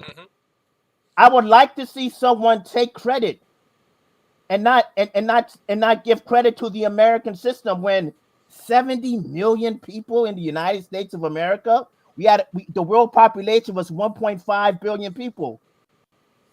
And we did the consuming of 700 million people? That's fantastic. That's what we want. That's what we want every country to have. Exactly. The only thing bad about it was that other countries weren't like the United States of America. But the United States of America went through a struggle. What the 13 colonies did was very historic. unfortunately, we have people who are not telling the truth about the 13 colonies, such as Project 1619, right? Mhm. They want to tell the story about Jamestown's and other colonies that have slavery, but they don't want to talk about the Massachusetts Bay Colony Mhm. of the Mathers and the Winthrops. They don't want to talk about that. That's where we come from. We don't come from British plantations in the South. We don't come from that. Because if you say that, right, you are not giving people something to fight for, right? The whole purpose, the thing that motivates me most about the Larouche movement, right, is that they gave me something to fight for. Mm. Do you imagine youth wanting to fight for the United States of America with what they've been taught in history? And the woke community and social media, they're Mhm. not going to fight for the United States of America. Mhm. I made it a point of issue. I said there has to be more American system people out there, Mm. and I unearthed a whole rack of them. Alan Salisbury would have done it too if he was still alive. Absolutely. I'm doing this work, right? So he's living on through me and through through the Larouche movement. Yes. The thing is, right, is that the historians, I don't like Wikipedia, but I don't like historians more because the historians, they go out of their way to say that these certain men were not protectionists. One example, John Bowles. John Bowles wrote a book called Sophisms of Free Trade. Well, it looks like he's not a free trader. So what could he be? Oh, he's not a protectionist. They don't want to say that. I personally went on to Wikipedia, and when I saw what they said about John Bowles, they don't want to say he refuted free trade. I made it a point of reference to say this is the quote that he's using Adam Smith to refute free trade. When Adam Smith, who was very evil, said that domestic commerce encourages domestic industries more than foreign commerce, Mm. right? So I put it smack in the Wikipedia page Mhm. of John Bowles, right? It's still there. But lay that out a little bit more clearly for people who are not used to those terms. Okay, so And by the domestic. way, actually, before you do that, I'm sorry. I have very good news. Henry from Infrared reached me. Things have loosened up for him, and he's going to be able to join us. So he's going to, presumably, we'll have a little bit of time dealing with technical issues to get him on. Yeah, he says he's getting his mic. So, but in the meanwhile, let everyone know that he's going to be on. Spread the stream, let people know in the infrared and so forth, so we can have this kind of dialogue in the infrared Discord and so forth. Anyway, go ahead. What do you mean when you say that when he claims that domestic? Yeah, go on. Okay, so domestic commerce is the commerce between cities, counties, towns, and states of a country, right? Mm-hmm. Foreign commerce is the commerce between other countries, right? Mm-hmm. Now we take a look at domestic commerce. Domestic commerce uses more infrastructure. It uses the human intellect more. There's a better diversity of employment, and there's higher economic activity. Another thing that there is that you see that mankind is progressing by consuming and producing. The countries that want foreign commerce the most are not developing. Mm-hmm. What do I mean by not developing, right? They don't see their population as their base of consumption. They're not banking on domestic commerce, right? Henry Hoyt banked on domestic commerce. He was a Civil War general. He wrote a book. Andrew White Young, who was a fantastic economic historian, and he read Henry Carey, because there's some, when this guy is talking, he sounds like Henry Carey. I mean, when someone says domestic commerce is good, because it uses the treasures of the earth. If you read Henry Carey's Principles of Social Science, volume 2, chapter 28, he said he read that chapter. There's no way in hell he can come up with that. He read that chapter. Okay. So now go on. Finish your point, Neil. Keep going. So here we have Adam Smith, the evil man, Adam Smith, saying that other protectionists use that quote, such as George B. Curtis. George B. Curtis uses that quote, right? You have several other protectionists saying domestic commerce is better than foreign commerce. And then you have jabronis like Henry George saying that there's no difference between domestic commerce and foreign commerce. What is he essentially saying? He's saying you can organize your economy anywhere you want to. It'll be all right. No. The British made it a point. Every treaty that they wanted other countries to sign, you're gonna abandon domestic commerce and pursue foreign commerce. Mm-hmm. We're gonna be your main trading partners, and your currency is gonna go to hell. And that's what they did. Yeah. They did that with the Mutiny Treaty with Portugal, right? Mm-hmm. The only person that tells the Mutiny Treaty was done in 1703 when the leading protectionist of Portugal died. The British came in, as they usually did, and had the Mutiny Treaty signed, right? What did this treaty did? The Portuguese they must have been born yesterday or something, right? They said, okay, wow, the British are saying that you can export your wine at a cheaper duty than other countries. And all you have to do is let us sell you manufactured goods at a cheaper tariff. And anybody who knows anything about political economy will say that doesn't make any sense.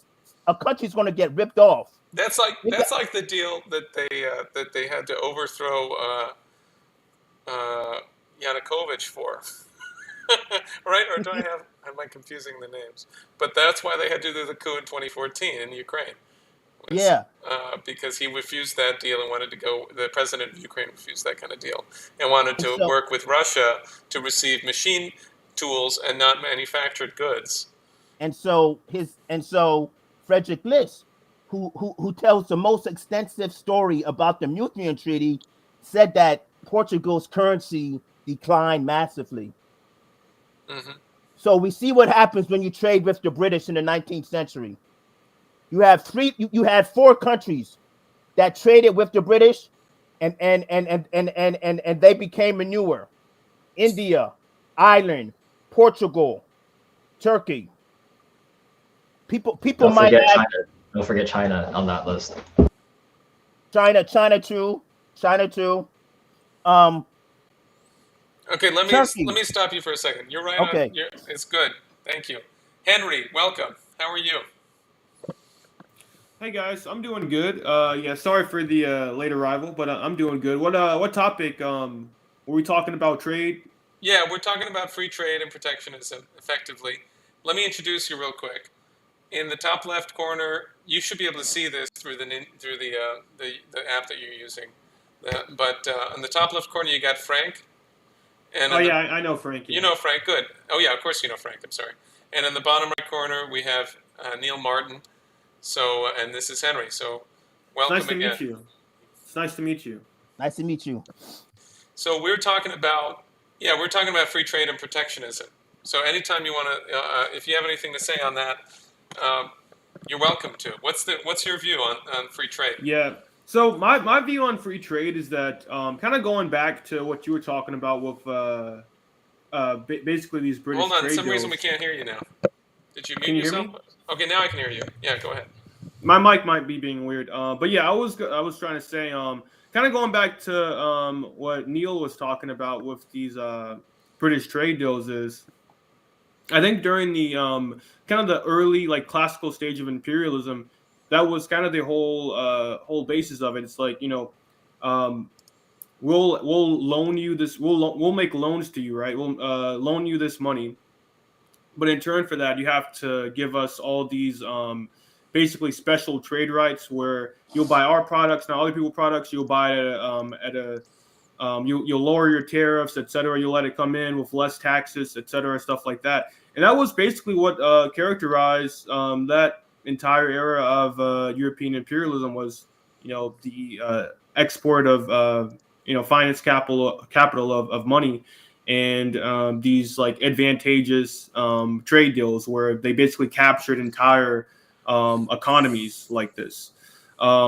Later on, I think between like World War I and World War II, there was kind of a period in which there was a turn away from this kind of free trade paradigm, but due to the kind of financial situation that World War I had brought about with the America's loans to Europe, basically, you had this situation where America was owed money by most of Europe, and Europe was owed money by Germany because of, the World War, and then eventually you had all these protectionist policies because America was not really allowing the money to be paid off or making advantageous deals that would make it easier to get rid of the debt, and so that collapsed basically, and World War II started. Of course, there was a lot of big stuff, but before the collapse, right? Like FDR, a lot of stuff happened before the collapse. There was kind of what I would call a turn towards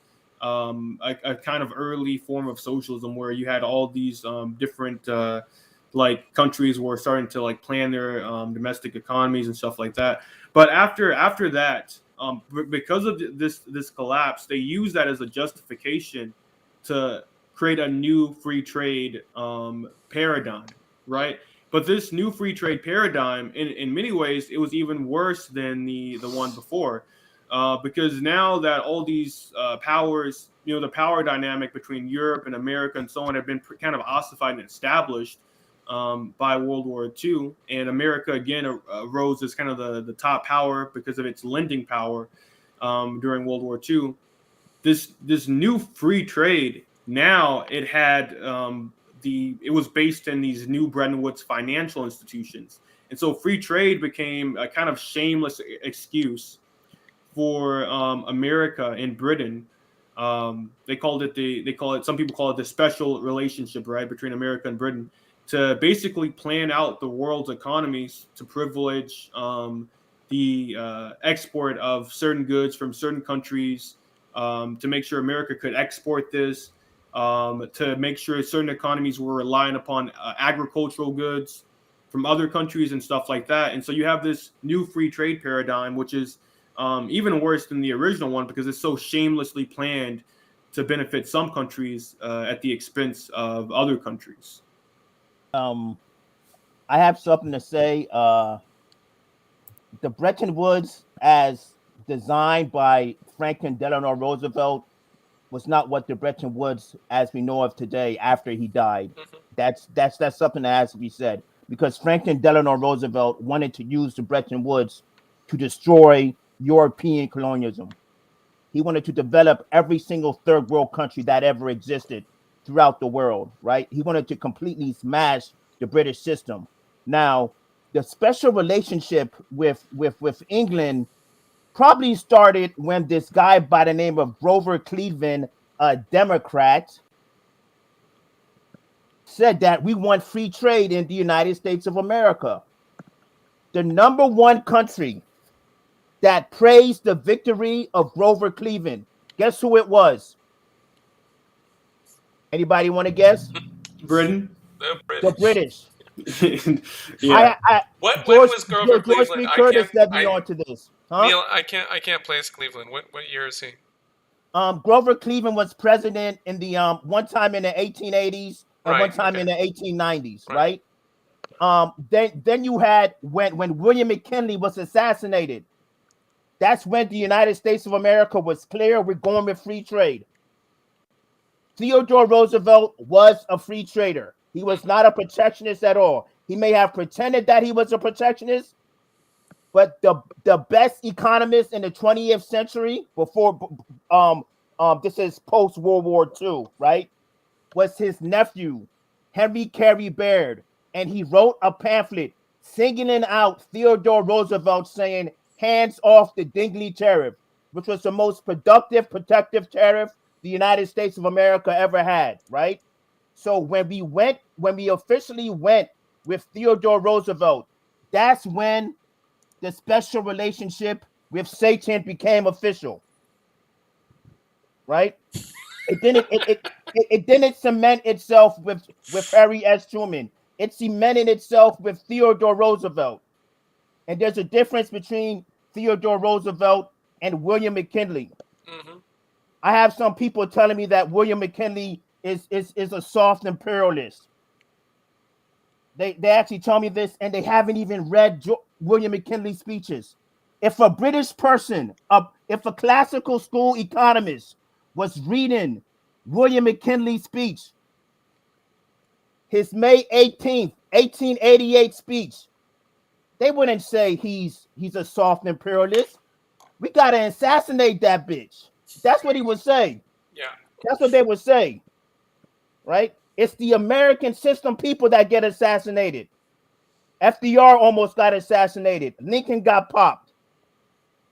John F. Kennedy got popped. William McKinley got popped. Warren Harding died. Warren Harding said, we're not going to allow for European free trade to come in the United States of America. We want protectionism. He didn't live. He didn't live to see another day. Right? The United States of America, this is what people have to understand. We have paid dearly. We have had leaders assassinated. And these people who hate America don't even know it. And you know, I feel like a large part of this is that there's always been a conflict between America and Europe. There's always been people in America who wanted America to go in its own way, its own path, its own American way, right? Its own American path of development. And then there are also always people in America who sided with British infiltrators, with British forces. I mean, even during the Civil War, right, you had these British financiers who were financing the South. So I think this division between, people in America who really love this country, who want it to develop in its own way, who see that it has its own unique, history and its own unique future, versus these other people who have sold themselves to the British Empire, right? And this is still what's going on today. You still right now, you still have this same British influence in America, and it's become so deep that even beyond the explicit forms of British infiltration and British influence, you even see it in our culture, you see it in our philosophy, you see it in our way of thinking. I mean, a lot of the way in which we think about things comes from 18th and 17th century British philosophers. It's largely downstream from these British cultural exports. But I believe we have our own way. We have our own way of thinking about the world, our own kind of civilization. We have to develop our own way, our own vision, right? Our own vision, unique from Britain. I agree with you. I want to clarify for anyone who's watching who may not actually understand, because we got a little bit of an in-crowd thing going on here. But Henry is associated with a group of communists go by the phrase infrared collective. Would that be accurate? Yeah. I'm Okay. part of the infrared collective. Yeah. Yeah, and he is joining us for this conversation. Much appreciated, very welcome guest. And I agree with you. And I mean, the thing that's fun is to figure out what is the answer, or what is the affirmative conception, what is the affirmative, American culture, what is the actual American intention. Because one of the things I'd like to point out to people is that people know Malthus, right? And they know that Malthus wrote his work on population. I forget the exact title of the document. And some people know that he was deployed to do that he was hired to be an apologist for the British, apologist/economist for the so-called economist for the British East India Company. But a lot of people don't know that he plagiarized this. He was also, by the way, the first professor of the British East India Company's college, the Haley-Burley School, which was the college that they set up to promote their genocidal claims about what economy is. And but he plagiarized his work on population. The whole thing about geometric rates of growth of population and arithmetic rates of growth of agriculture, which is a lousy lie that's completely unsupported, actually came from that thing. He doesn't cite it to my knowledge, but it comes directly from a guy named Ortez. And Ortez is an Italian who wrote his own pamphlet about attacking the idea of population growth in response to the 1751 pamphlet of Benjamin Franklin, who wrote an economic pamphlet calling for, long before the establishment of independence, calling for the massive population growth of the United States through the efforts of science. Everyone knows Benjamin Franklin was a scientist. I know some people are really, some people in infrared are starting to look at him as a Confucian, which is also true. But Benjamin Franklin, he was fighting for scientific and technological actions because he was actually a derivative. He came from the tradition of the Massachusetts Bay Colony for doubling the population every 25 years. That's what he said. Double the population every 25 years. So I just want to point that out because what we call Malthusianism is a reaction to the American current as it existed in the colonies before the creation of the Republic. That's a really brilliant point. I did not even know about that until you brought it up here. That's I think Benjamin Franklin's vision of population growth is beautiful. It's a very, very beautiful vision. And this, I did not even know there was already that conflict, right? That distinction between Benjamin Franklin's vision and then this kind of like, I guess it's pre-Malthusian, right? Because it comes before Malthus. Think about reducing the population, or there's not enough resources and stuff like that. I'm pro humanity. I'm pro growth. I think no. I just want to say that though, because I think that like for some reason I think there's been like a widespread kind of like ideology or like cultural sentiment of like degrowth, of reduction, just completely devaluing the meaning of a human life. Yes. Just completely devaluing the meaning and the worth of a human life.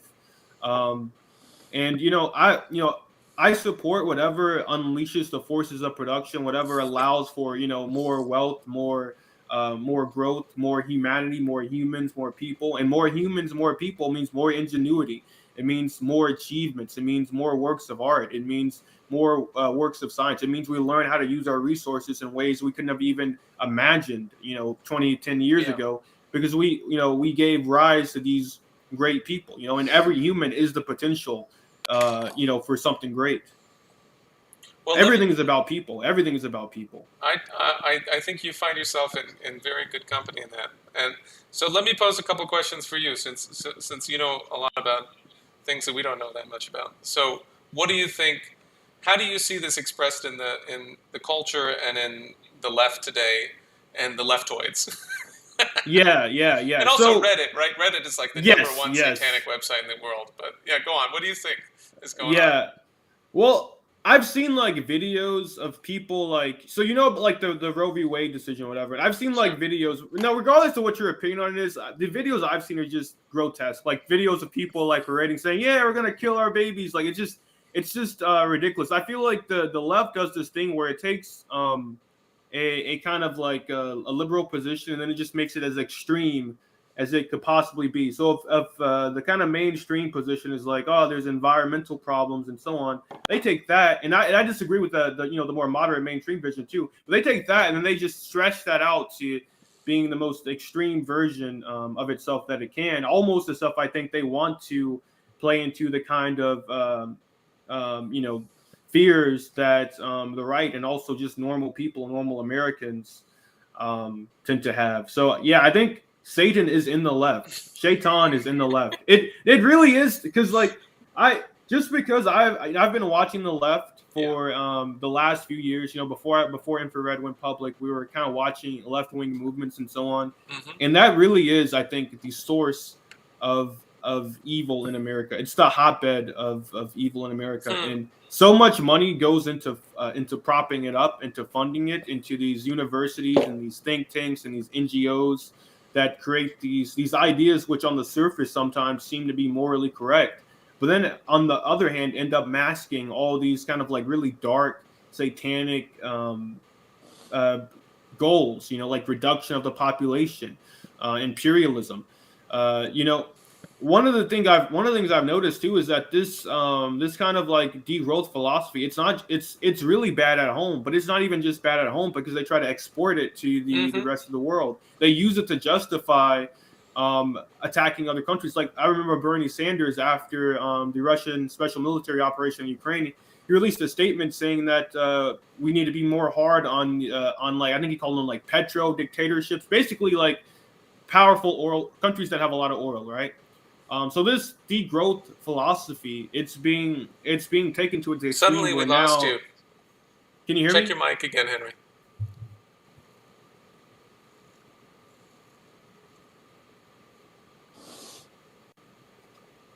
Try. Yeah. Can you hear me now? No, still can't hear you. That's odd. You can hear me, right, Frank? Yeah. Okay. You got it? Can you hear me now? No, can't hear you.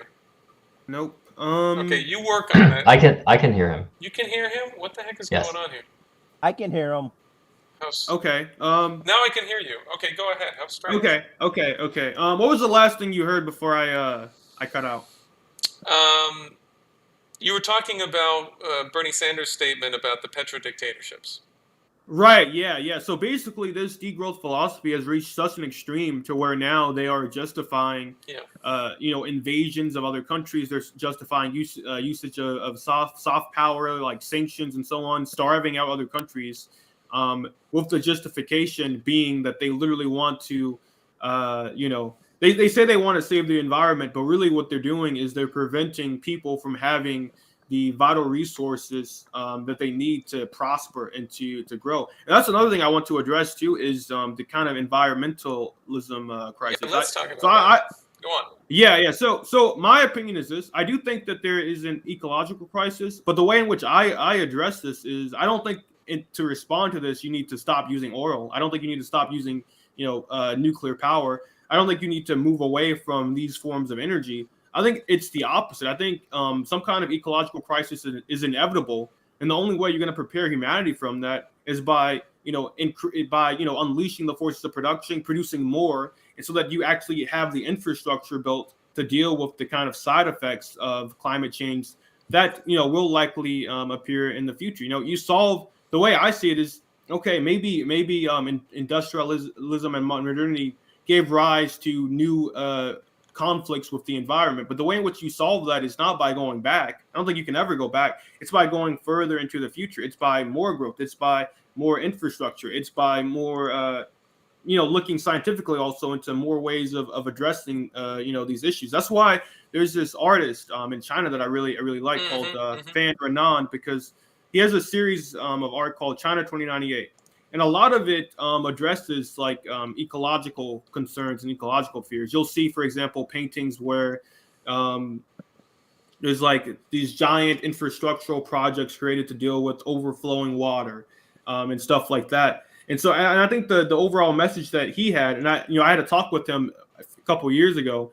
I think the message he had is that the environment and industry don't have to be opposed to each other, right? Yeah. There can be a kind of unity of the environment and of industry and of infrastructure, and I completely agree with that vision. The kind of Marxist way we would refer to this would be the negation of the negation, right? So instead of just taking a one-sided position for one or the other, you see how through one you can actually address the contradiction with the other. Through more industry, more infrastructure, you can actually address the side effects and the potential problems that might have been born out of that very same industry. I want to respond to you briefly, and then actually I got two things I want to show you so you can see sort of where we're coming from. And then I'd love to hear from Neil too. But I'm going to go to this scene so you can see what I'm looking at. Okay. So I just want to point out what you're saying is I want to tell you what Larouche says. That's in a similar topic, but different thing that he says. This is his sort of diagram of the way that the economy functions. when you approach it from a thermodynamic standpoint, completely ignore money. You have to be thinking in terms of energy flux density. You have to be thinking in terms of real productivity. Consider sort of like calories required or kilowatt hours required as a certain kind of a judgment of what we're doing here.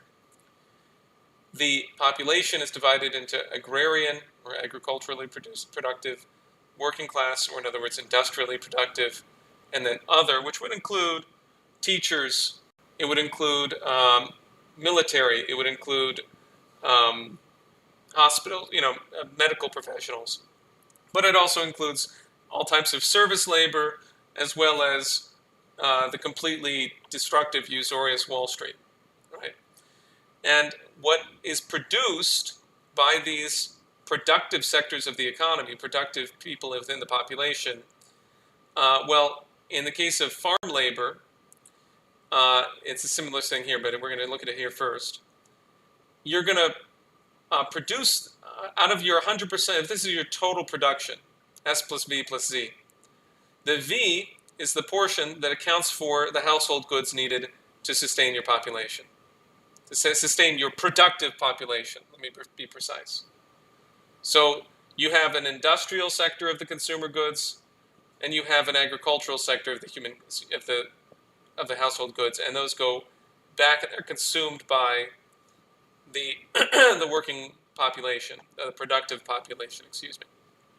C is the capital goods that you need to run that type of production, that are required for that. So this would be all of the machines you need in agriculture, all of the factories. Yeah, please.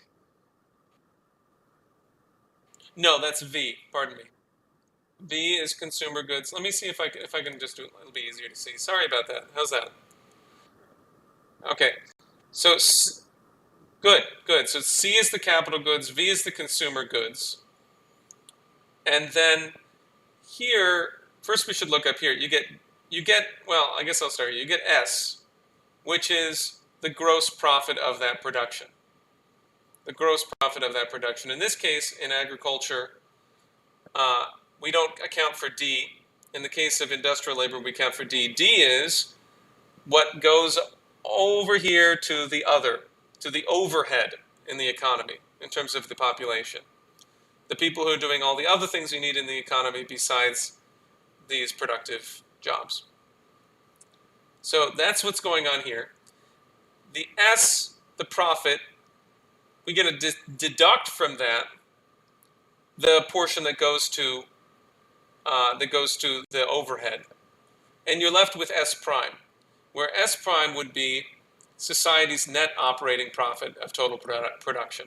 Right? It's what you get in the output that you didn't have in the input, or that you don't require just to keep up what Larouche calls the energy of the system. Like if you have a machine and you want to prevent it from running down, then you need to input a certain amount of energy to keep it going. But then if you're in the kind of process that we're talking about, you're going to get free energy, which is to say the net operating profit of total production. And he says you have to look at this from a thermodynamic standpoint and not from a monetary standpoint.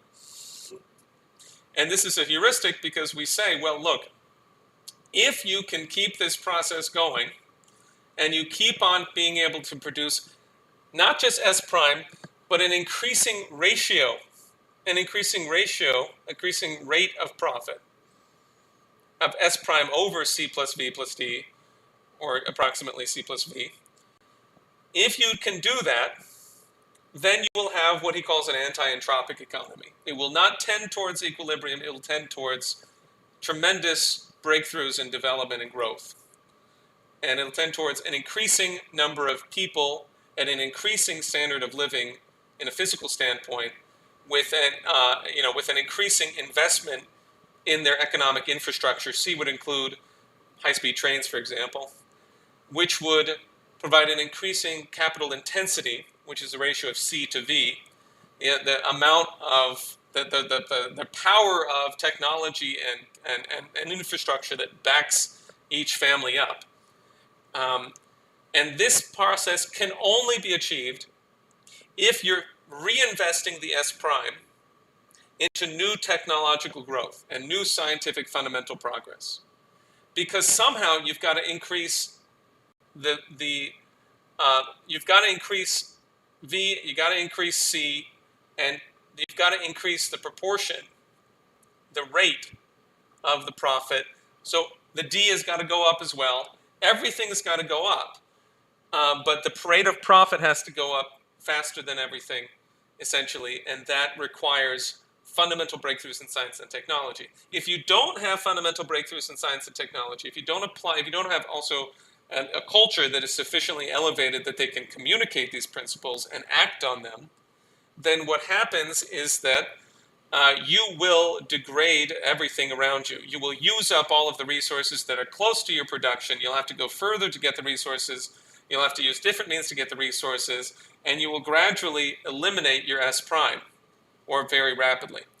In the United States, there probably has not been any S prime for decades, but in the period from 1935 to 1975, our economist Paul Gallagher has very rigorously proven that Larouche's diagram was satisfied, and the characteristics of an anti-entropic economy were satisfied in the United States in all of these characteristics, which I think is really crucial because it substantiates some of what, it's related to what Neil was saying about FDR's real intention with Bretton Woods and really sort of the initiatives that were taken under the New Deal rubric, which did set things up to continue in this direction, with the crucial change coming in 1971 when the dollar was taken off the gold reserve standard. The Bretton Woods system collapsed a couple of years later. Larouche was the only economist who forecast that collapse would happen and that this action would take place. And since then, we've been in floating exchange rates, and we've been in a period of where money is used as, a gambling commodity, used for gambling as opposed to, and treated as nominally and inherently valuable instead of being, pushed to the side and with physical economy being king, which is what it should be. So anyway, there's more to say on that, but I want to bring that forward. And therefore, I want to go to and extend my point, which is I got in trouble for saying this about PSL. They put out a statement saying climate change is class war on Twitter, talking about how hundreds of homeless die in extreme heat, and claim that increasing CO2 is the cause of homeless people dying. And I said that therefore they want you to believe that China's industrialization is killing homeless people in the USA, which I think is absolutely the implication of what they're saying, but they pretend it's not. Yeah. Right. So you see the two effects of this. Let me go back to our setup. I'm just quickly make my point. Where the hell is it? There we go. Okay. So simply that if you have a zero technology growth assumption and organization of your economy, then you will have problems you'll use up resources, for example. But that's not how mankind operates. That's not how things work. And the whole thing I want to share with you, the whole assertion about CO2 reduction, about the need to eliminate CO2, is not other than a bald scheme to create the zero technology intentions. That's all it is. If you look at the focus of this, one of the earliest CO2 reduction conferences was hosted by Margaret Thatcher, organized by Margaret Thatcher. That's what the CO2 reduction is. It's the British monarchy's Malthusianism. Just look into the history of it. It's complete bunk, and the science is complete bunk. So that's also what I wanted to say. But yeah, so that's that's what I got. That was a very interesting chart there, and I think that's a very, very interesting chart. And I'm kind of thinking of like what my I guess I would say what my view on it is, because I do agree with it. This kind of like, so you have your agriculture, you have your industrial productivity. These are kind of the essential bare bone, like the real economy.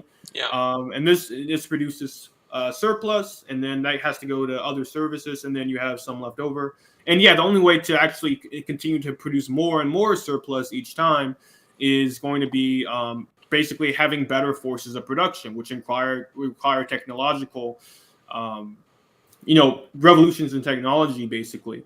I think my view on development, I think, is consistent with this. But what I would add is that the way I think of it is you have these like modes of production throughout history, and I would say that in a sense, every mode of production has some kind of like some sort of limit, and the internal contradictions of that mode of production will bring it to its limits, and also, initiate a new mode of production, which opens up entirely new horizons of limits in the first place. So, for example, with capitalism, at first you have a fairly free market, you have competition, you have industrialization and all of this growth that happens. Eventually, though, it starts to morph into monopolies, and it morphs into, and then finance capital arises. Parasitic finance capital arises, and you have kind of like you're seeing really the death of this mode of production with the rise of finance capital. But then at the same time, this is also laying the grounds for a new revolution in the forces of production, because with the rise of finance capital and with monopolies, there also became a rise and there was like what Lenin described as a basically a new socialization of production, where production was socialized at a level that had never that had not yet never existed during capitalism until the age of imperialism. And this basically ushered in this new era where you had FDR, you had Stalin, and so on. You had these basically almost in a scientific way, right, planning the economy towards producing more and more and more. And even this, I think, this kind of paradigm, this kind of like I guess you could say interwar paradigm, or like early socialist paradigm. Even this, I think, has been surpassed now by the kind of Chinese-styled socialism. And so I think that the way in which like these, so I think that's also kind of a part of how this process of producing more and more advanced forces of production, more and more advanced technology, and so on, and more growth works, is that it can. I think in Western history, at least, it has happened in these kinds of like these sorts of stages. Now, in respect to what you were saying about FDR and the early Bretton Woods, so I will agree that it is the early Bretton Woods plan was a lot different than the basically what it ended up becoming. There were a few so one of the goals of the early Bretton Woods plan, and there were a lot of people who were kind of mixed into this, so it wasn't all just FDR's vision. There were also because FDR was kind of an anti-establishment sort of player. Like he was, and so were his economists. They were going against a lot of the kind of mainstream European ideas about economics. So he had a lot of other other factions kind of competing with them over the nature of Bretton Woods. But as I understand it, some of the early goals of Bretton Woods was, one, to rebuild after the destruction of World War II, also to basically reach full employment. Basically, you would organize the world economy such that there would be basically full employment or near full employment, where everyone has has a job because of the way that trade is working. And I think these were like kind of the primary goals of that. But then after, so kind of in like this prior to the Cold War, but after World War II, and while Bretton Woods was being set up, after I think deals were already kind of made with most of Europe, there was also basically the question of how do we address the USSR in this. And yeah, right. I see what you mean. Yeah, and so I'm of the opinion that there were those in America who wanted to basically exclude the USSR from this, and so they offered deals that were not as like I guess you could say palatable to such a powerful power and someone who played such a a big role in World War II itself. And so then you have basically a new division that comes about as a result of the fact that the USSR and the USSR aligned countries did not participate in it. And then you have this, and then like you said, like the very decisive point, right,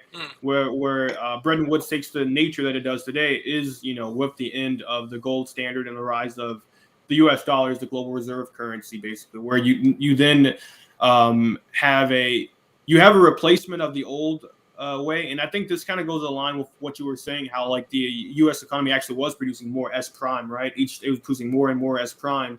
But after with the wars that America was financing in the debt that was necessary for these wars, along with the change to fiat currency, which made it possible to basically blackmail countries into funding these world wars because they need to keep the dollar strong because that's their reserve currency, right?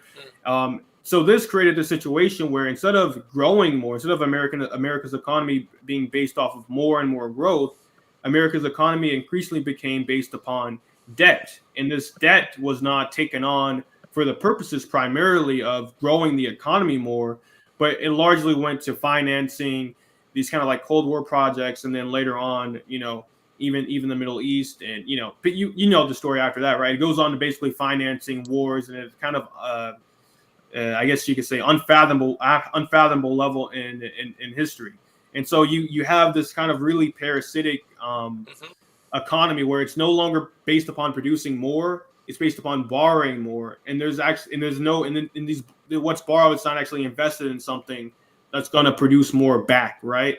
And so I think that's how you kind of get to where we are today, where we're in such a sad state, because we really don't have a productive economy anymore, and that also goes along with the trade situation as well. I mean, we have an import-based economy, right? We don't really export very much, and in most of our domestic consumer goods are not produced by American companies; they're produced elsewhere, and this was planned by people who sold our country out. Basically, it was planned to be that way. So I do agree that there was a sharp turn in the 70s. Yeah.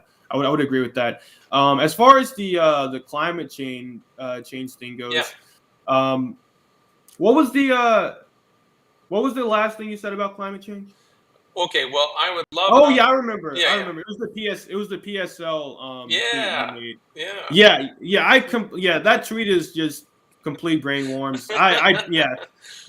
Climate change is not class war. If it is class war, it's the class war of the ruling elites against the vast majority. No. Let me hold your feet to the fire there. I don't think that I have a lot of friends, and you are one of them, who claim that there is a climate crisis, but I don't think that you actually know that there is. Because if you look at the evidence and you look at the CO2 and the effect of man-made CO2 on the environment, it is just total horse crap to claim that man-made CO2 is causing a climate crisis.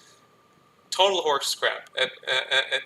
There is a change in the climate being caused by human beings, but it has nothing to do. I mean, it's nothing to do with a crisis. It's an extremely minor thing. So I would love an opportunity to present that thoroughly to the infrared audience, because you can't be soft on this. And the reason you cannot be soft on it is that we have to industrialize Africa, which is going to require a huge amount of fossil fuels and so forth. So I think your inclination to say, well, we should produce, get it all, and use us all up and keep going forward, you can't go backward. Naturally, I think that's absolutely true, and I totally agree with you. But there's a crucial thing here, which is that if we're going to make sure that everyone in Africa has electricity and enough food to eat, and in every underdeveloped region of the world, then we absolutely need to build a lot of coal power plants, which Sir Michael Bloomberg and Mark Carney tried to outlaw. And we have to get a lot more fossil fuels going, which they have successfully massively reduced since 2015, the investment in new liquid oil discovery. And it's got to be reversed. We got to get back to work. Clean coal all across the world. But I want to give, I want to ask Neil, to get in here because we're not as we're not likely to go much more than maybe another 20 minutes. So I want to make sure Neil gets a chance to speak up. Okay, so we could go a little longer, but Neil, you go well, ahead. we can go a little longer. Yeah. Okay. Good. There's a time period, as I said, I was talking about a Thomas Brackett Reed speech in February 1st, 1894. United States population had 70 million people. The world population was 1.5 billion people, but 70 million people through protectionism, the American system of political economy, did consuming for 700 million people. It wasn't free trade. It wasn't communism. You can't take credit for that. That was pure American system economics. Now, the situation with degrowth, we have to look at this very carefully, right? If you're dealing with people who are in sub-Saharan Africa and in other third world countries, and you make their conditions even worse, poor people in a dark age do not make discoveries. Like people living in a well-cultured, high living standard economy, they will make discoveries. So this I don't like calling it degrowth. I want to stick to the dismal signs, right? Yeah. I don't like calling it degrowth. I call it the dismal signs, right? I have a dismal science museum. Wait, right? Tell people where that phrase comes from. Dismal science was created by Thomas Carlyle, right? The dismal science is essentially British free trade economists making up excuses on why things have happened so badly, such as Thomas Malthus and David Ricardo. He wrote a pamphlet saying that we're going to have to murder the poor and force large numbers of people into slavery. And he said we're just going to have to do this for the economy. And how sad is that? But it's a science. This is economic science here for you. So he called it the dismal science. But keep going. Okay. So the thing is, right, we take a look at David Ricardo, who refutes David Ricardo? Let's see. In the 19th century, who refutes David Ricardo? Henry C. Carey, American System of Political Economy. I see no free trader or no socialist, whatever you want to call them. They don't refute David Ricardo. Do they even know how evil David Ricardo's land theory is, right? Another thing is, right, is that Karl Marx wants to say that, the only worthy American economist was Henry Carey. Did he and his school look into political economy from the 1830s up until today? No, they didn't. Because if they did, they would have known about George Baswell Dixwell. They would have known about Henry Carey Baird. They would have known about Robert Ellis Thompson. They would have known about Van Buren Denslow. They would have known about Ezra Seaman. They would have known about George B. Curtis. They would have known about John Lord Hayes. They would have known about James Swink. But maybe they didn't have his books. Those books at the British Library. We can't make. That's not an excuse. That is not an excuse, especially today. I'm somebody who is dirt poor, and I have over 200 books on political economy, on the American system of political economy. And you telling me that today's free traders, communists, left, socialists, whatever you want to call them, don't have a library as big as mine? I even have the dismal science, right? But I keep the dismal science away from my library. Okay, I don't want to contaminate my books, so I keep them away. I want to pose one question to you that might lead to further discussion, which is to you, Neil. In the quote to which you refer, in which Karl Marx says that Henry C. Carey is the only important American system economist, if I recall correctly. Yeah. He is criticizing Carey, claiming that Carey's arguments make it clear that the understanding of class struggle has not become fully developed in America. And naturally, he seems to be claiming that class struggle is a fundamental issue, and that Henry Carey does not assent to that. Well, So give us the context. Henry Carey believes in a harmony of interest, right? The school that Marx represents, they think that capital and employers don't have any common interest. They have no harmony of interest. It's a zero-sum game, right? Henry Carey came up with, well, he got the term from his father, harmony of interest, right? So there's a harmony of interest between agriculture, manufacturers, and commerce, right? The British system, what they always did, they pitted agriculture versus the manufacturing. And what does Marx do? And it's following. They pit the laborer versus the capitalist, right? But the employer, how he generalizes every capitalist.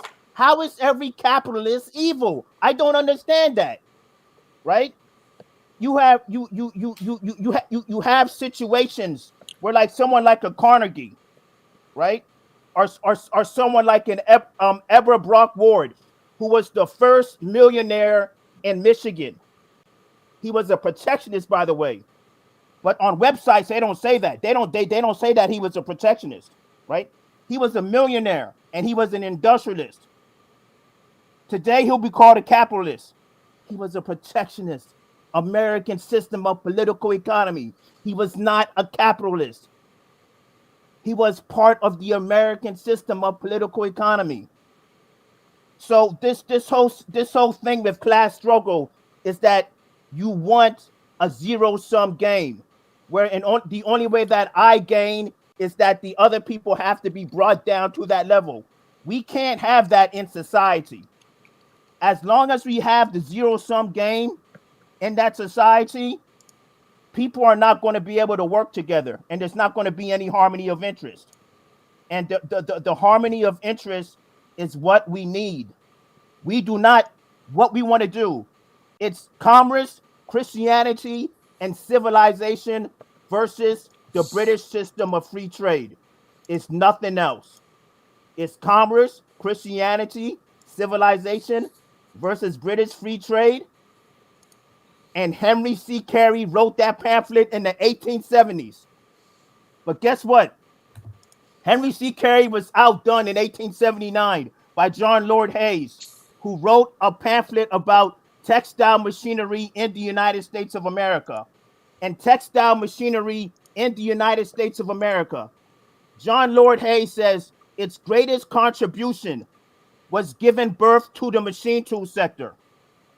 We have this chart. I don't know where it's at, where it has the places where machine tools are densely populated at around the world. Mm-hmm. You take a look at Africa, it's blank. Mm-hmm. You take a look at Ibero-America, it's almost blank. You take a look at parts of Asia, it's almost blank. They want to make that situation worse. That's why the dismal science needs to be crushed. That's why I can't call it degrowth. Because when I call it the dismal science, I pack history with me. People calling it degrowth, they don't pack history with them. Because if they packed history with them, they couldn't call it degrowth anymore.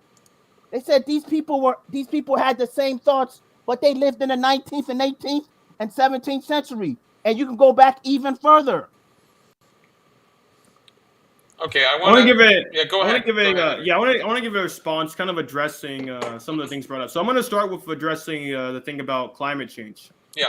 I don't think my position is too soft. I think it's even, I guess you could say, even more hard on climate change, because what I'm suggesting is that even if there is a climate crisis, the only solution to it and the only way to traverse it, to go beyond it, is precisely through more development. And this may seem like a contradiction, but basically what I'm saying is this, is that if there is a climate crisis, this is not just like some end of the world, everything is destroyed, whatever kind of fantasy that's being sold, but really it just means that there's side effects from a changing climate, right? Maybe sea levels rise or something like that, or maybe there's more wildfires, these kinds of things.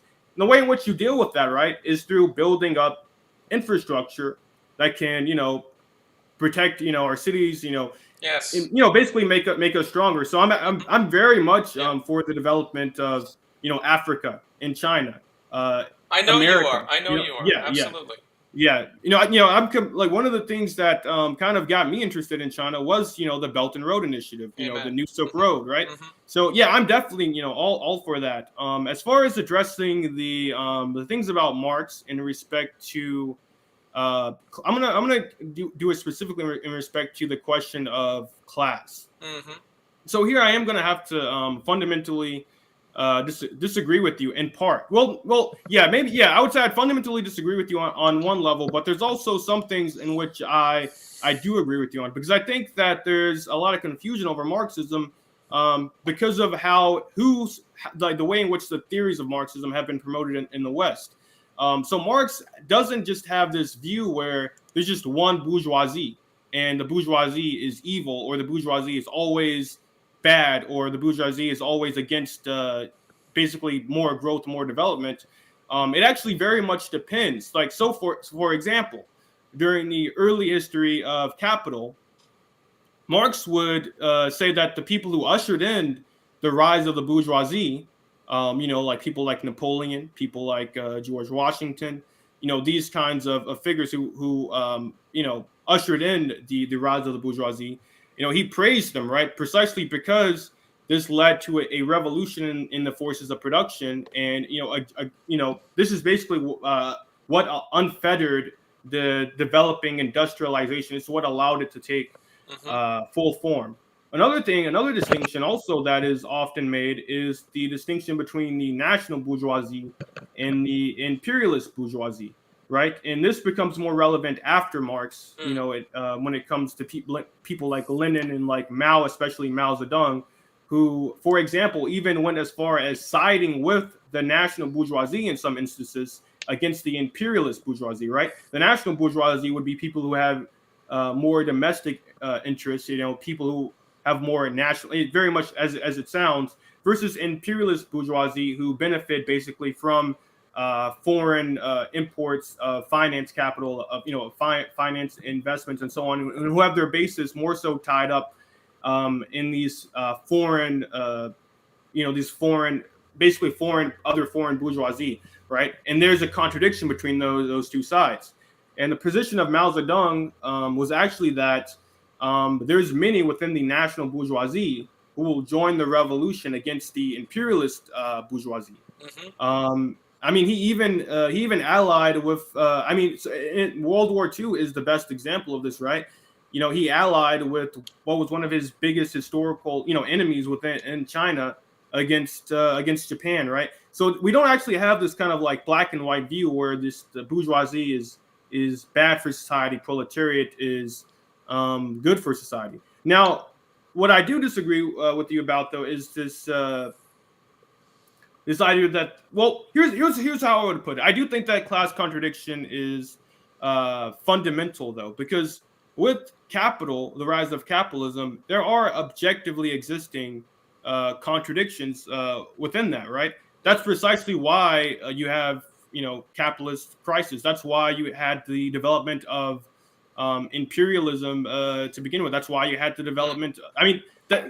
The rise of the bourgeoisie, right, which was a progressive event, positive event for world history at first, right, eventually gave way to monopolies, right? It is eventually what gave way to this paradigm of finance, the rise of banking that's based upon investment in foreign profitable industries, and you guys know the whole story of it. So it basically, I think it quite objectively gives rise to its own demise. You can just look at, and I think my position that this has already happened, right? You have in early capitalist history a free market, and then now today you have a situation where the world economy is pretty much like economies are very explicitly planned in a very advanced way now. So I think the internal contradictions of capitalism have basically given rise to the death of capitalism into a new mode of production. And central to this that you really can't ignore is the distinction precisely of capitalist and the proletariat. This distinction arises with the I guess you could say with the existence of like formal democracy, of formal bourgeois democracy, in which you have everyone is legally equal, right? And so then what comes to the fore is precisely this fact that despite that everyone is legally equal, there is still a very fundamental contradiction between those who, as Marx would put it, have nothing to sell but their own labor, and then those who, purchase that labor, right? And, for the sake of profit and so on. But there's also another important equation to this, right? I'm not just a Marxist, I'm a Marxist-Leninist.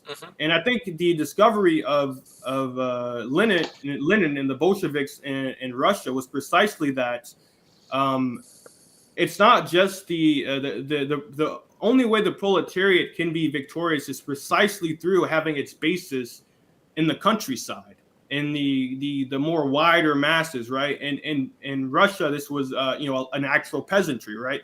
Having its basis in the peasantry. It was only through the unity of the proletariat with the peasantry, which represented the wide mass, the vast majority of Russians, that the Bolsheviks were able to come into power.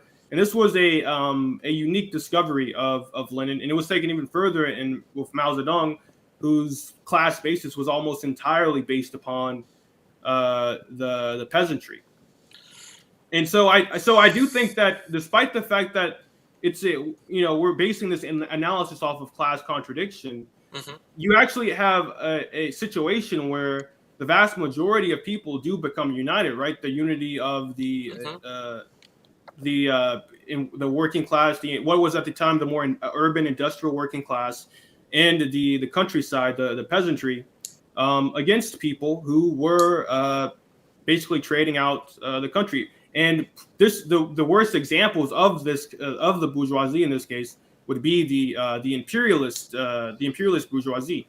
I think we do have to admit that part of the reasons why we have this situation in America, for example, where you have such a corrupt political system, such a corrupt political apparatuses and politicians. I do think that this is not just a coincidence. This stems from a class contradiction. So for me, the relevance of the class contradiction is largely a political relevance, right? The rise of the proletariat, what it means is not the literal displacement of employers, right? Not the act, you're not getting rid of businesses, you're not getting rid of people who I guess you say you're not getting rid of capitalists, right? What's actually happening is that the political power is being transferred or taken or lost by the bourgeoisie, but the capitalist class, and is now in the hands of the proletariat and the peasantry,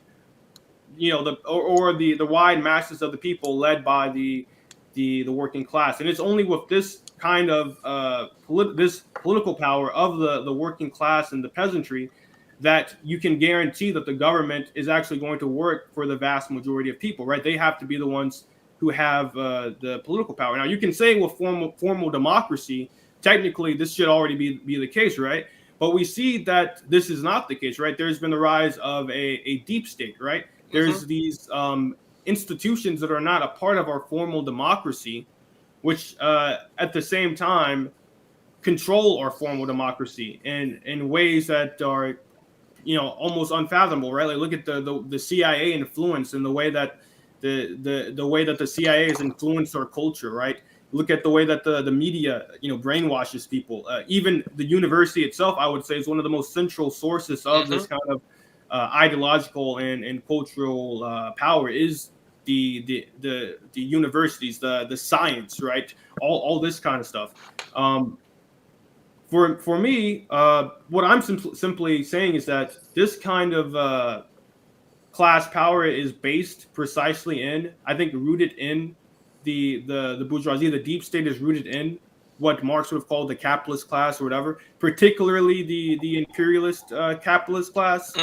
And we need to get rid of that deep state. And the only way to ensure that such a thing does not come about again or does not arise again is precisely by having replacing this with proletarian power, replacing this with the power of the working class and the peasantry, whose primary goal is to ensure that the American government is actually able to work the way that it was originally intended to work by the founding fathers, and works according to the real concrete needs of the majority of the people. And this is another important thing. The way in which you do this, it's not simply upon doing what is considered morally correct and so on. No, I mean, Marx says, you unleash the forces of production, right? You make it possible for the advancements in technology and the forces of production to be taken even further and to be realized, fully realized. And I think this is what happened in the early days of the USSR. I think this is what happened, under Lenin and Stalin. I mean, you have a society that goes from having these super high mortality rates where such a large percentage of the people are illiterate and unable to read. They're not able to participate in culture. You have these failed land reforms that were pushed by the Tsar and so on. You have this, and when the communists come into power, and first they have to fight a civil war and so on. But when they establish their power, they're able to industrialize and modernize the country, revolutionize the economy of the country in such an unfathomable way, right? You have one of the fastest industrializations in the history of mankind, and this ends up creating the possibility of the Soviet army that would be able to be victorious in World War I. In China, I think they've been even more successful, right? Because in my opinion, after this, the USSR's initial achievement in this kind of primary stage of industrialization, I think after this is kind of where problems start to occur. But with China, they've not only been able to do that, right? Rise from being a kind of like semi-feudal society to a full industrial power. I would say they've gone even beyond that. And have created a system and an economy that is quickly I think in my opinion is completely outmoded the current paradigm in America and in the rest of the world. So I think that these theories about class contradictions and so on, I don't think there's just theories. I think they've actually borne out and have been shown in practice that yes, this actually is a correct way of understanding the world, and the practice that is the implication of this can be very successful. So yeah, that's my position. That's very helpful. I want to make sure, Frank, you get a chance to speak up if you have anything you want to share, join in on. Okay, sure. I mean, from that exchange, I have the sense that it was I had the sense that almost these models kind of, I don't know if you would agree with this, Daniel or Neil, but almost these models kind of fit within each other. Because if we're going by the Larouche system, then the whole bourgeois class would fall under the overhead class, right? The overhead group. And then that perhaps this group would have an interest of setting more resources to the overhead, so that they could use whatever for their own benefit. And then theoretically under sort of a like Marxist-Leninist model, then you would channel more resources into improving the function of the manufacturing, like the here. Can you bring that up for a second? Sure. Yeah, there's the agricultural, and then there's the industrial / manufacturing group. And I guess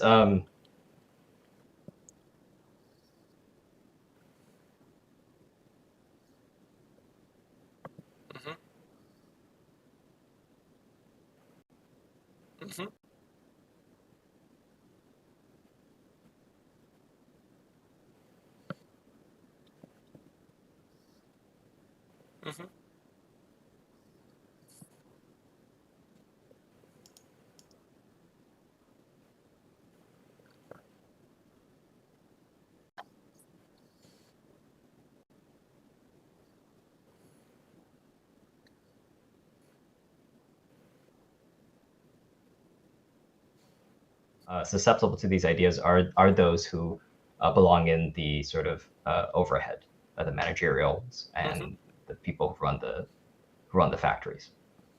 I just want to say one quick thing. I think in a sense there is a shared interest of all of humanity, but the only way in which I think that this can be realized is through the rise of the proletariat in the form of political power. The proletariat actually gaining political power, and the reason why I say this is because I do believe that objectively the bourgeoisie, after a certain point in history, right, started to themselves become limits to what would also be, in a sense, good for them, which would be good for all of humanity. I think they kind of reached that limit, and I think the best example of this is basically the development of imperialism itself, the development of the imperialist bourgeoisie, who are the ones who primarily pushed for these free trade paradigms. Okay, let me respond. First, I have to apologize, Frank. When I moved to the other screen, they couldn't hear what you said. So let me just briefly say that Frank was trying to make the point that isn't it the case that sort of he was asking, isn't it the case, or commenting, isn't it the case that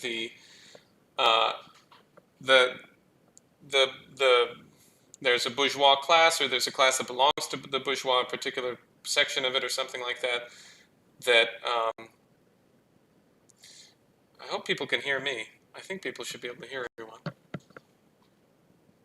Comment if there's any problem. Anyway, that would create the conditions for the kind of development of the empire, so to speak, and that it's a necessary part of that process. Is this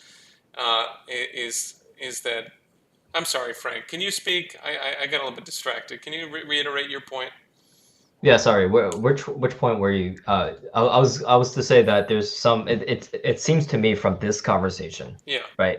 My knowledge of both is somewhat limited, but it seems from this conversation that the two models kind of almost fit within each other in a way, without complete contradiction. For example, the bourgeois class that Marx talks about would belong entirely in Larouche's economic model, in the sort of overhead, the other category, right? And and some elements of this would have the interest of kind of funneling more resources towards their own interests, and also just the British system has to come from some place, right? Like it doesn't come completely out of thin air, and especially the people who seem to be susceptible to the ideas of the British system are those who would be classified by Marx under the bourgeois class. Okay, so and then we heard from Henry. Here's my proposal. I say that I get a chance to respond. Neil gets a chance to respond. Then we put a pin in this friendly and productive conversation, and we return to it another time. Simply because I can't keep going for that much longer. I gotta do some things tonight. Get to bed too.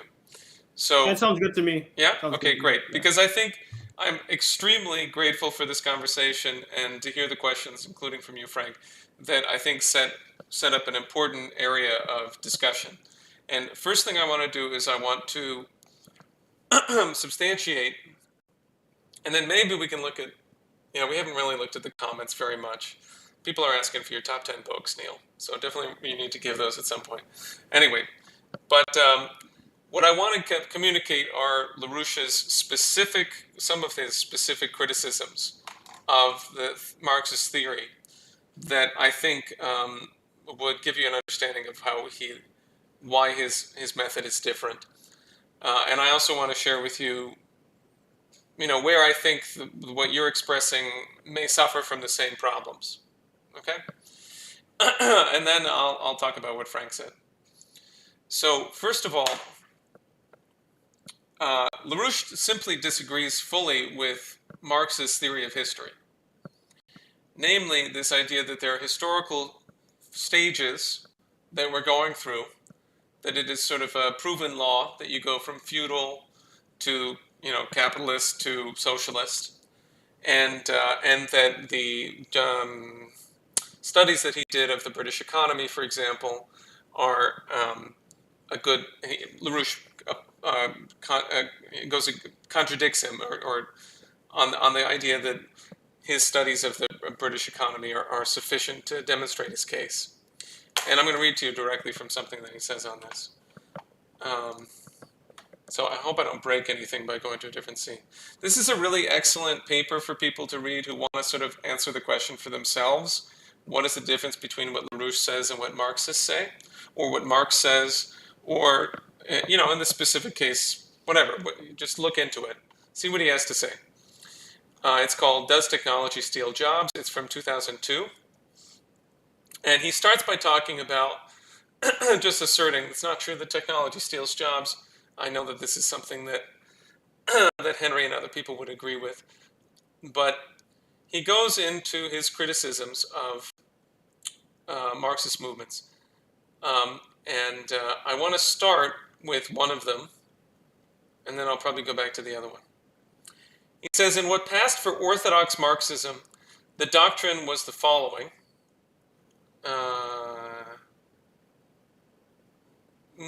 I guess I'll start here. Contrary to the Marxists generally, and also Lenin in particular, the British economy under the control of the Anglo-Dutch India companies was not a national agro-industrial economy, which also happened as an afterthought to adopt a romantic form of imperialism as a supplementary feature. And by the way, Larouche likes Lenin, but he says that he's wrong on this. It's not the case that we had a British economy which was national agro-industrial economy, which was part of the next phase coming out of feudalism, and then after the development of that economy came romantic form of imperialism as a supplementary feature, or as a later feature.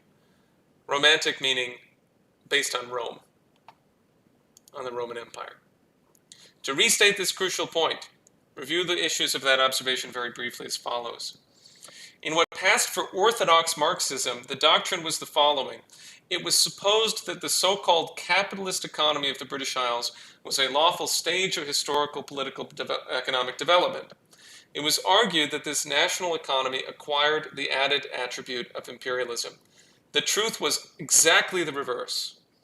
From the time of George I and Walpole's liberalism, the British economy of Adam Smith et alia came into existence as, and was always primarily, an imperial parasite, in more or less conscious imitation of the Roman Empire. It was predominantly a consumer society with sundry subordinated domestic agro-industrial features.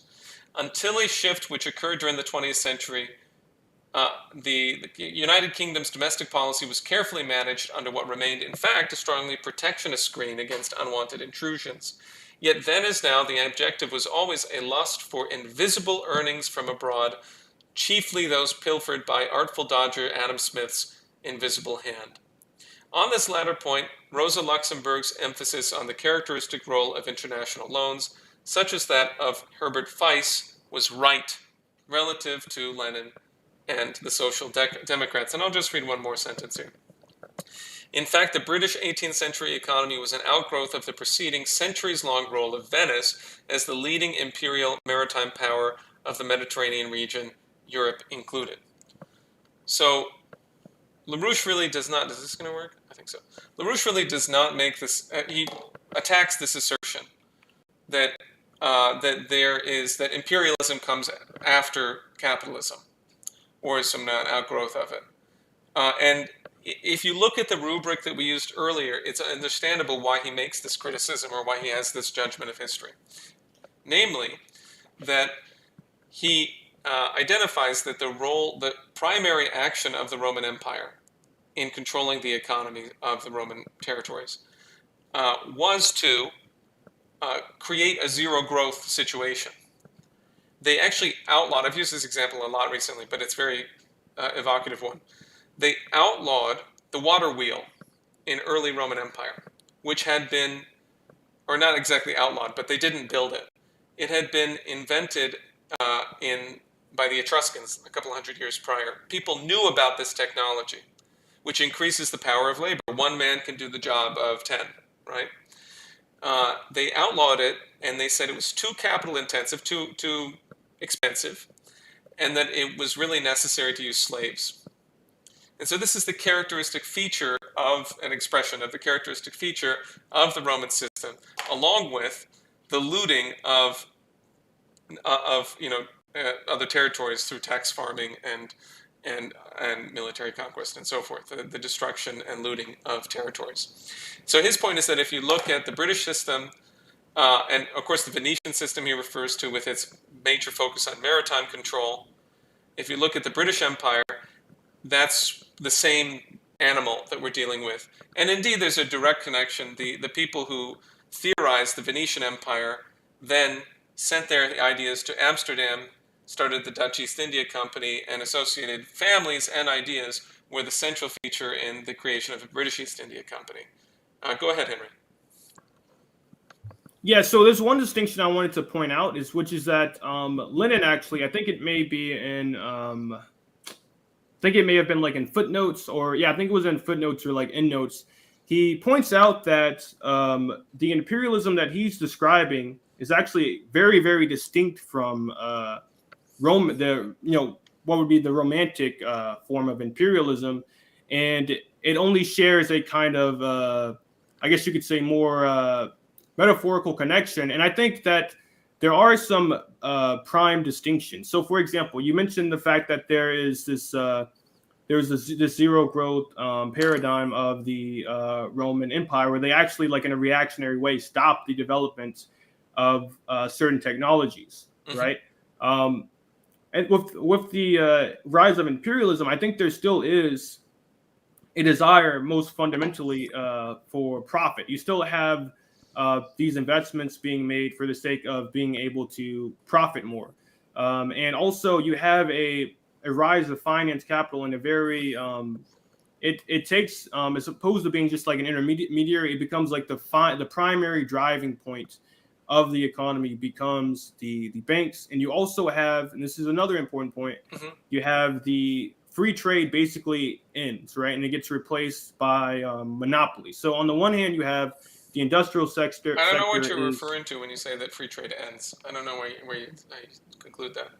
Yeah, I don't know. Yeah, no, either. No, yeah. Let me clarify what I mean. And I mean, instead of having a competitive market, you have monopolies. That's pretty much all I mean by that. Yeah, but free trade was never competitive markets. That's always been a fraud.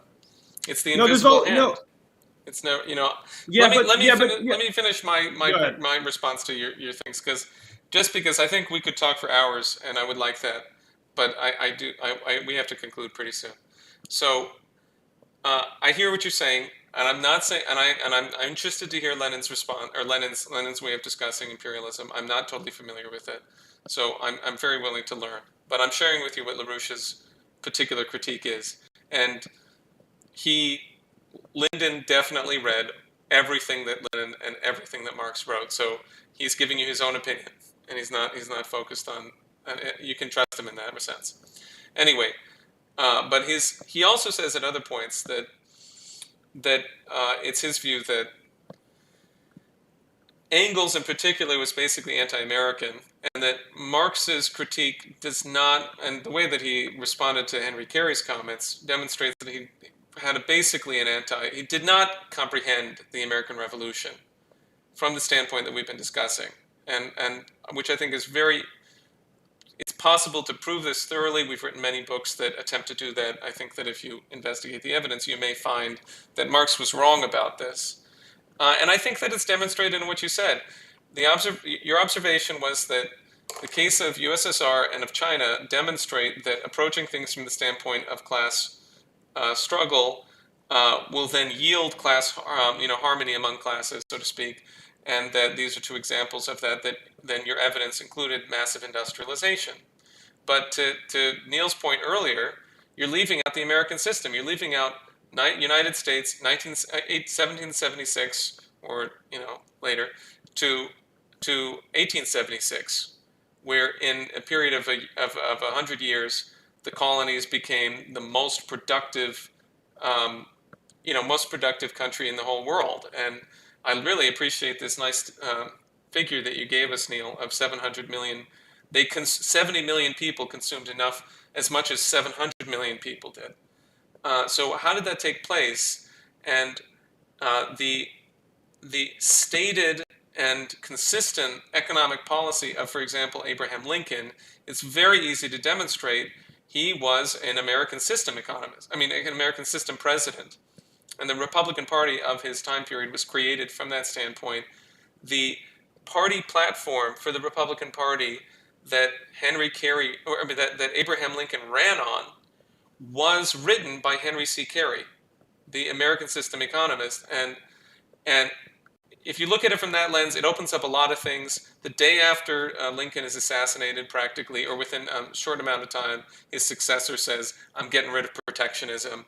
So it gets screwed up, and that's part of the reason it's difficult to investigate this. But if you look at it, I think you will find that you have to, if you're going to say that your judgment about class conflict or class struggle is a universal feature of things, I think you have to grapple with this difficult thing that I don't believe that Marx and Engels grappled with properly, which is what was what was the American Revolution, and what were the 100 years that followed it of massive economic development with periods of stagnation and huge problems. So that's my second point, and then I'll make one third very brief point. I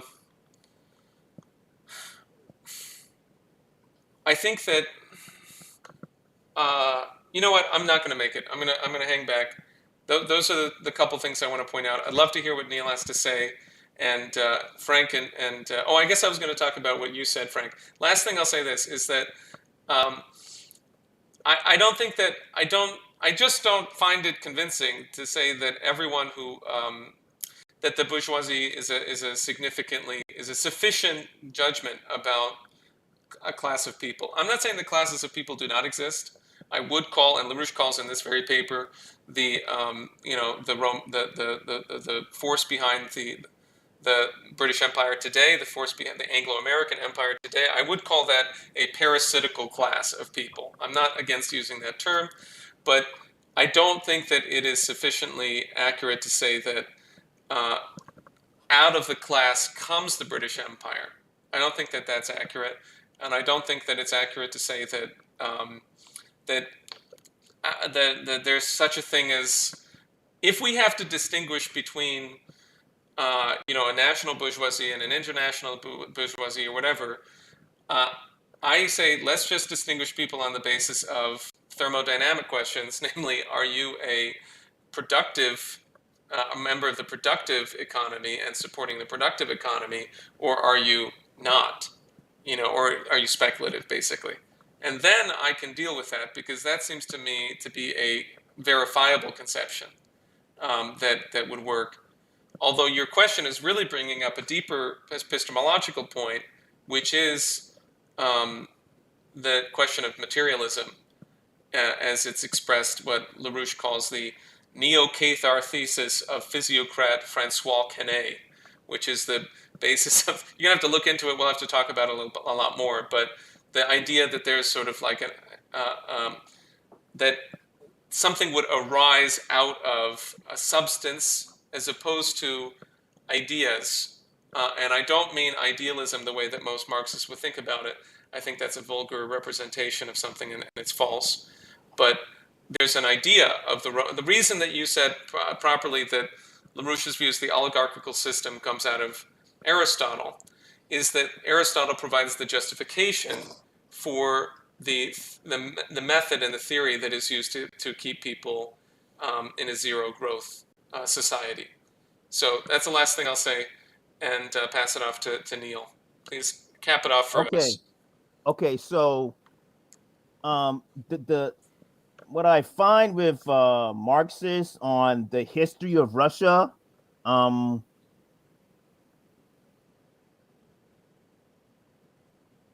19th century part of Russia, I don't think you want to pay too much attention to. I'm talking about Marxists, right? But George B. Curtis, he has a book called The Industrial Development of Nations, and he mentions this Russian by the name of Count Nesserode, right? So I think you might want to, Marxists should take a look at Count Nesserol and see what were his economic policies. I mean, you had competent Russians in the 19th century that didn't want free trade. They wanted protectionism. And their story is not told by Marxists, because anything that is not Marxist is just not accepted in their history.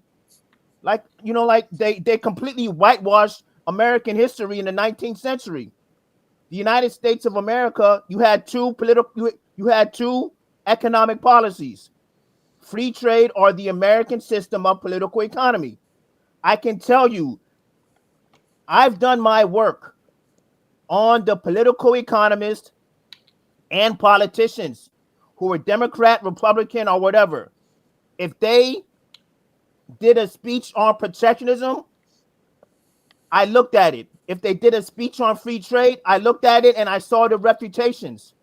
But there is nothing about, they don't want to talk about the fight between free trade and protectionism. They just don't do it.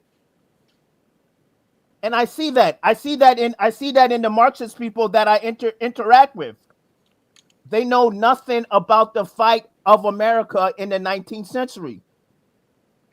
The main legislation in the 19th century for America was not slavery. It was not taxes. It was whether or not we were going to have protective tariffs or not.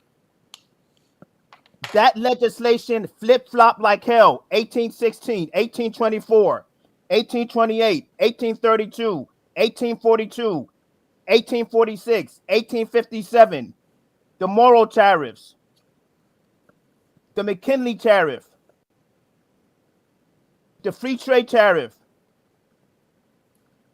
the what's the other tariff? The Gorman-Wilson tariff, the Dingley tariff, a soft version of the tariff, right? And then Woodrow Wilson becomes president, they get rid of protectionism, right? The story is not told. Who tells the story? Only protectionist tells the story. Why would a free trader talk about a congressman talking about protectionism? Why would a Marxist do that? Engels had a flawed view of man. If you go do research, how come they don't pay attention to protectionism? Why can't they look at it and tell the honest truth? Why can't they look at it and say, okay, this guy has a proper view of man, a high view of man? Because they don't talk about that type of stuff. What's the difference between a free trade historian and a Marxist historian? I don't know. One may like rainbows, one may like frogs. I really don't know. I don't know. And, through my discussions with the various types of Marxists, with Marxist-Leninists, I see who they don't like. I see who they like. They've given me a real refresher on, okay, a leftist is not a Marxist. I forget the terms that they come up with, but what I've learned is that they're very distinct from the left and stuff, right? But you got to tell the truth on American history and European history. You got to study economic history. You can't just say history starts with Marx. Economic theory doesn't start with Marx. The free traders that I've read would never call themselves capitalists. They're proud British people. They'll never call themselves that. I'm done. Okay. Go ahead. You can get this out, Henry. Go ahead. Yeah. So this is not going to be any new arguments. I just want to see if I can kind of set the record straight a little bit when it comes to Marx, Engels, Lenin, and so on. I do have opinions about history, about Russian history, for example, that stretch back to the Kievan Rus, the Tsardom of Muscovy, Peter the Great. I have analysis of these events, and when it comes to American history, I think the example that was given about Lincoln, right? I think in many ways that itself is not even that incompatible with the Marxist class analysis. I mean, Marx himself, I believe it was during the Civil War, he wrote a letter to Lincoln.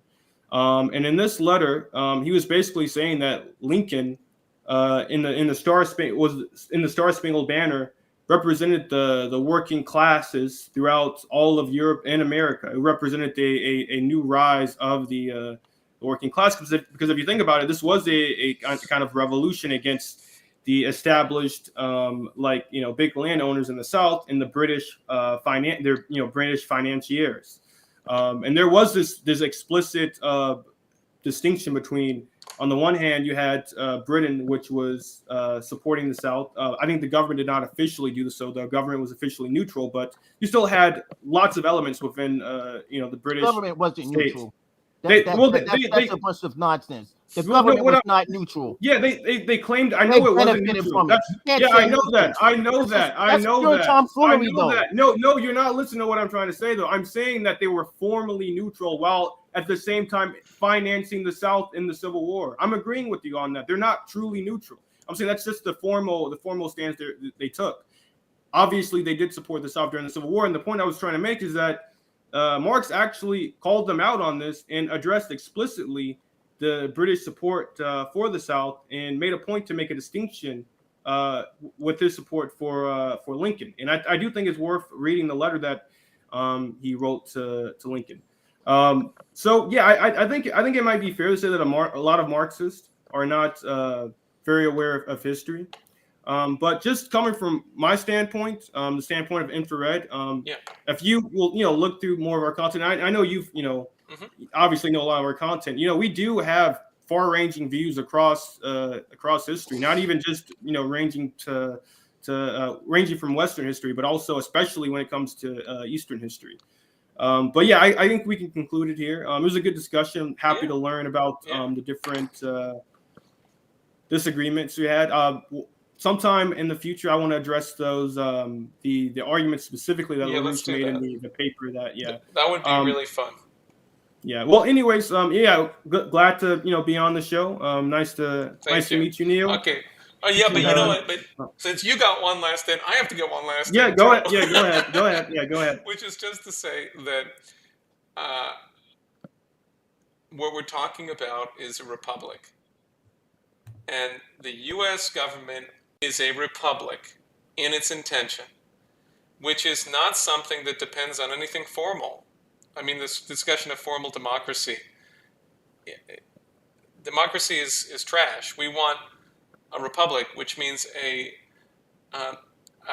government founded for the benefit of the general population, acting on the benefit of the general population. This is the General Welfare Clause. It's in our Constitution, and it is inherently harmonious in character. And so when I hear that various achievements were made that brought nations and brought different classes of people into harmony, that's the republic. That's what we're fighting for, and it does not require the presumption of class struggle and class antagonism. And I want to underline my point by asking people to go back to the beginning of this show. Henry was busy, so he was not able to be a part of it, or to listen to it. But I would invite you to listen to it as well, Henry, where I did a review of what Xi Jinping has been saying at the Brics Plus Summit of the past 4 days or so. And the concept of the shared community of destiny for mankind is absolutely Confucian, Christian, American system. It's totally coherent, and I think that it does not. I want to stake my ground today to people that this is the mission that Lyndon LaRouche defined, and it is not dependent upon a presumption that the heart of things is contradiction or conflict or class struggle. So that would be something maybe we can talk about in the future. I'm going to use my authority as a host of this show to close down now that I've got a chance to get the last word. And thank you very much, Henry. Thank you, Neil, and thank you, Frank. Talk to you guys soon. Okay. Yeah, have a good night, guys. Bye-bye. Good night.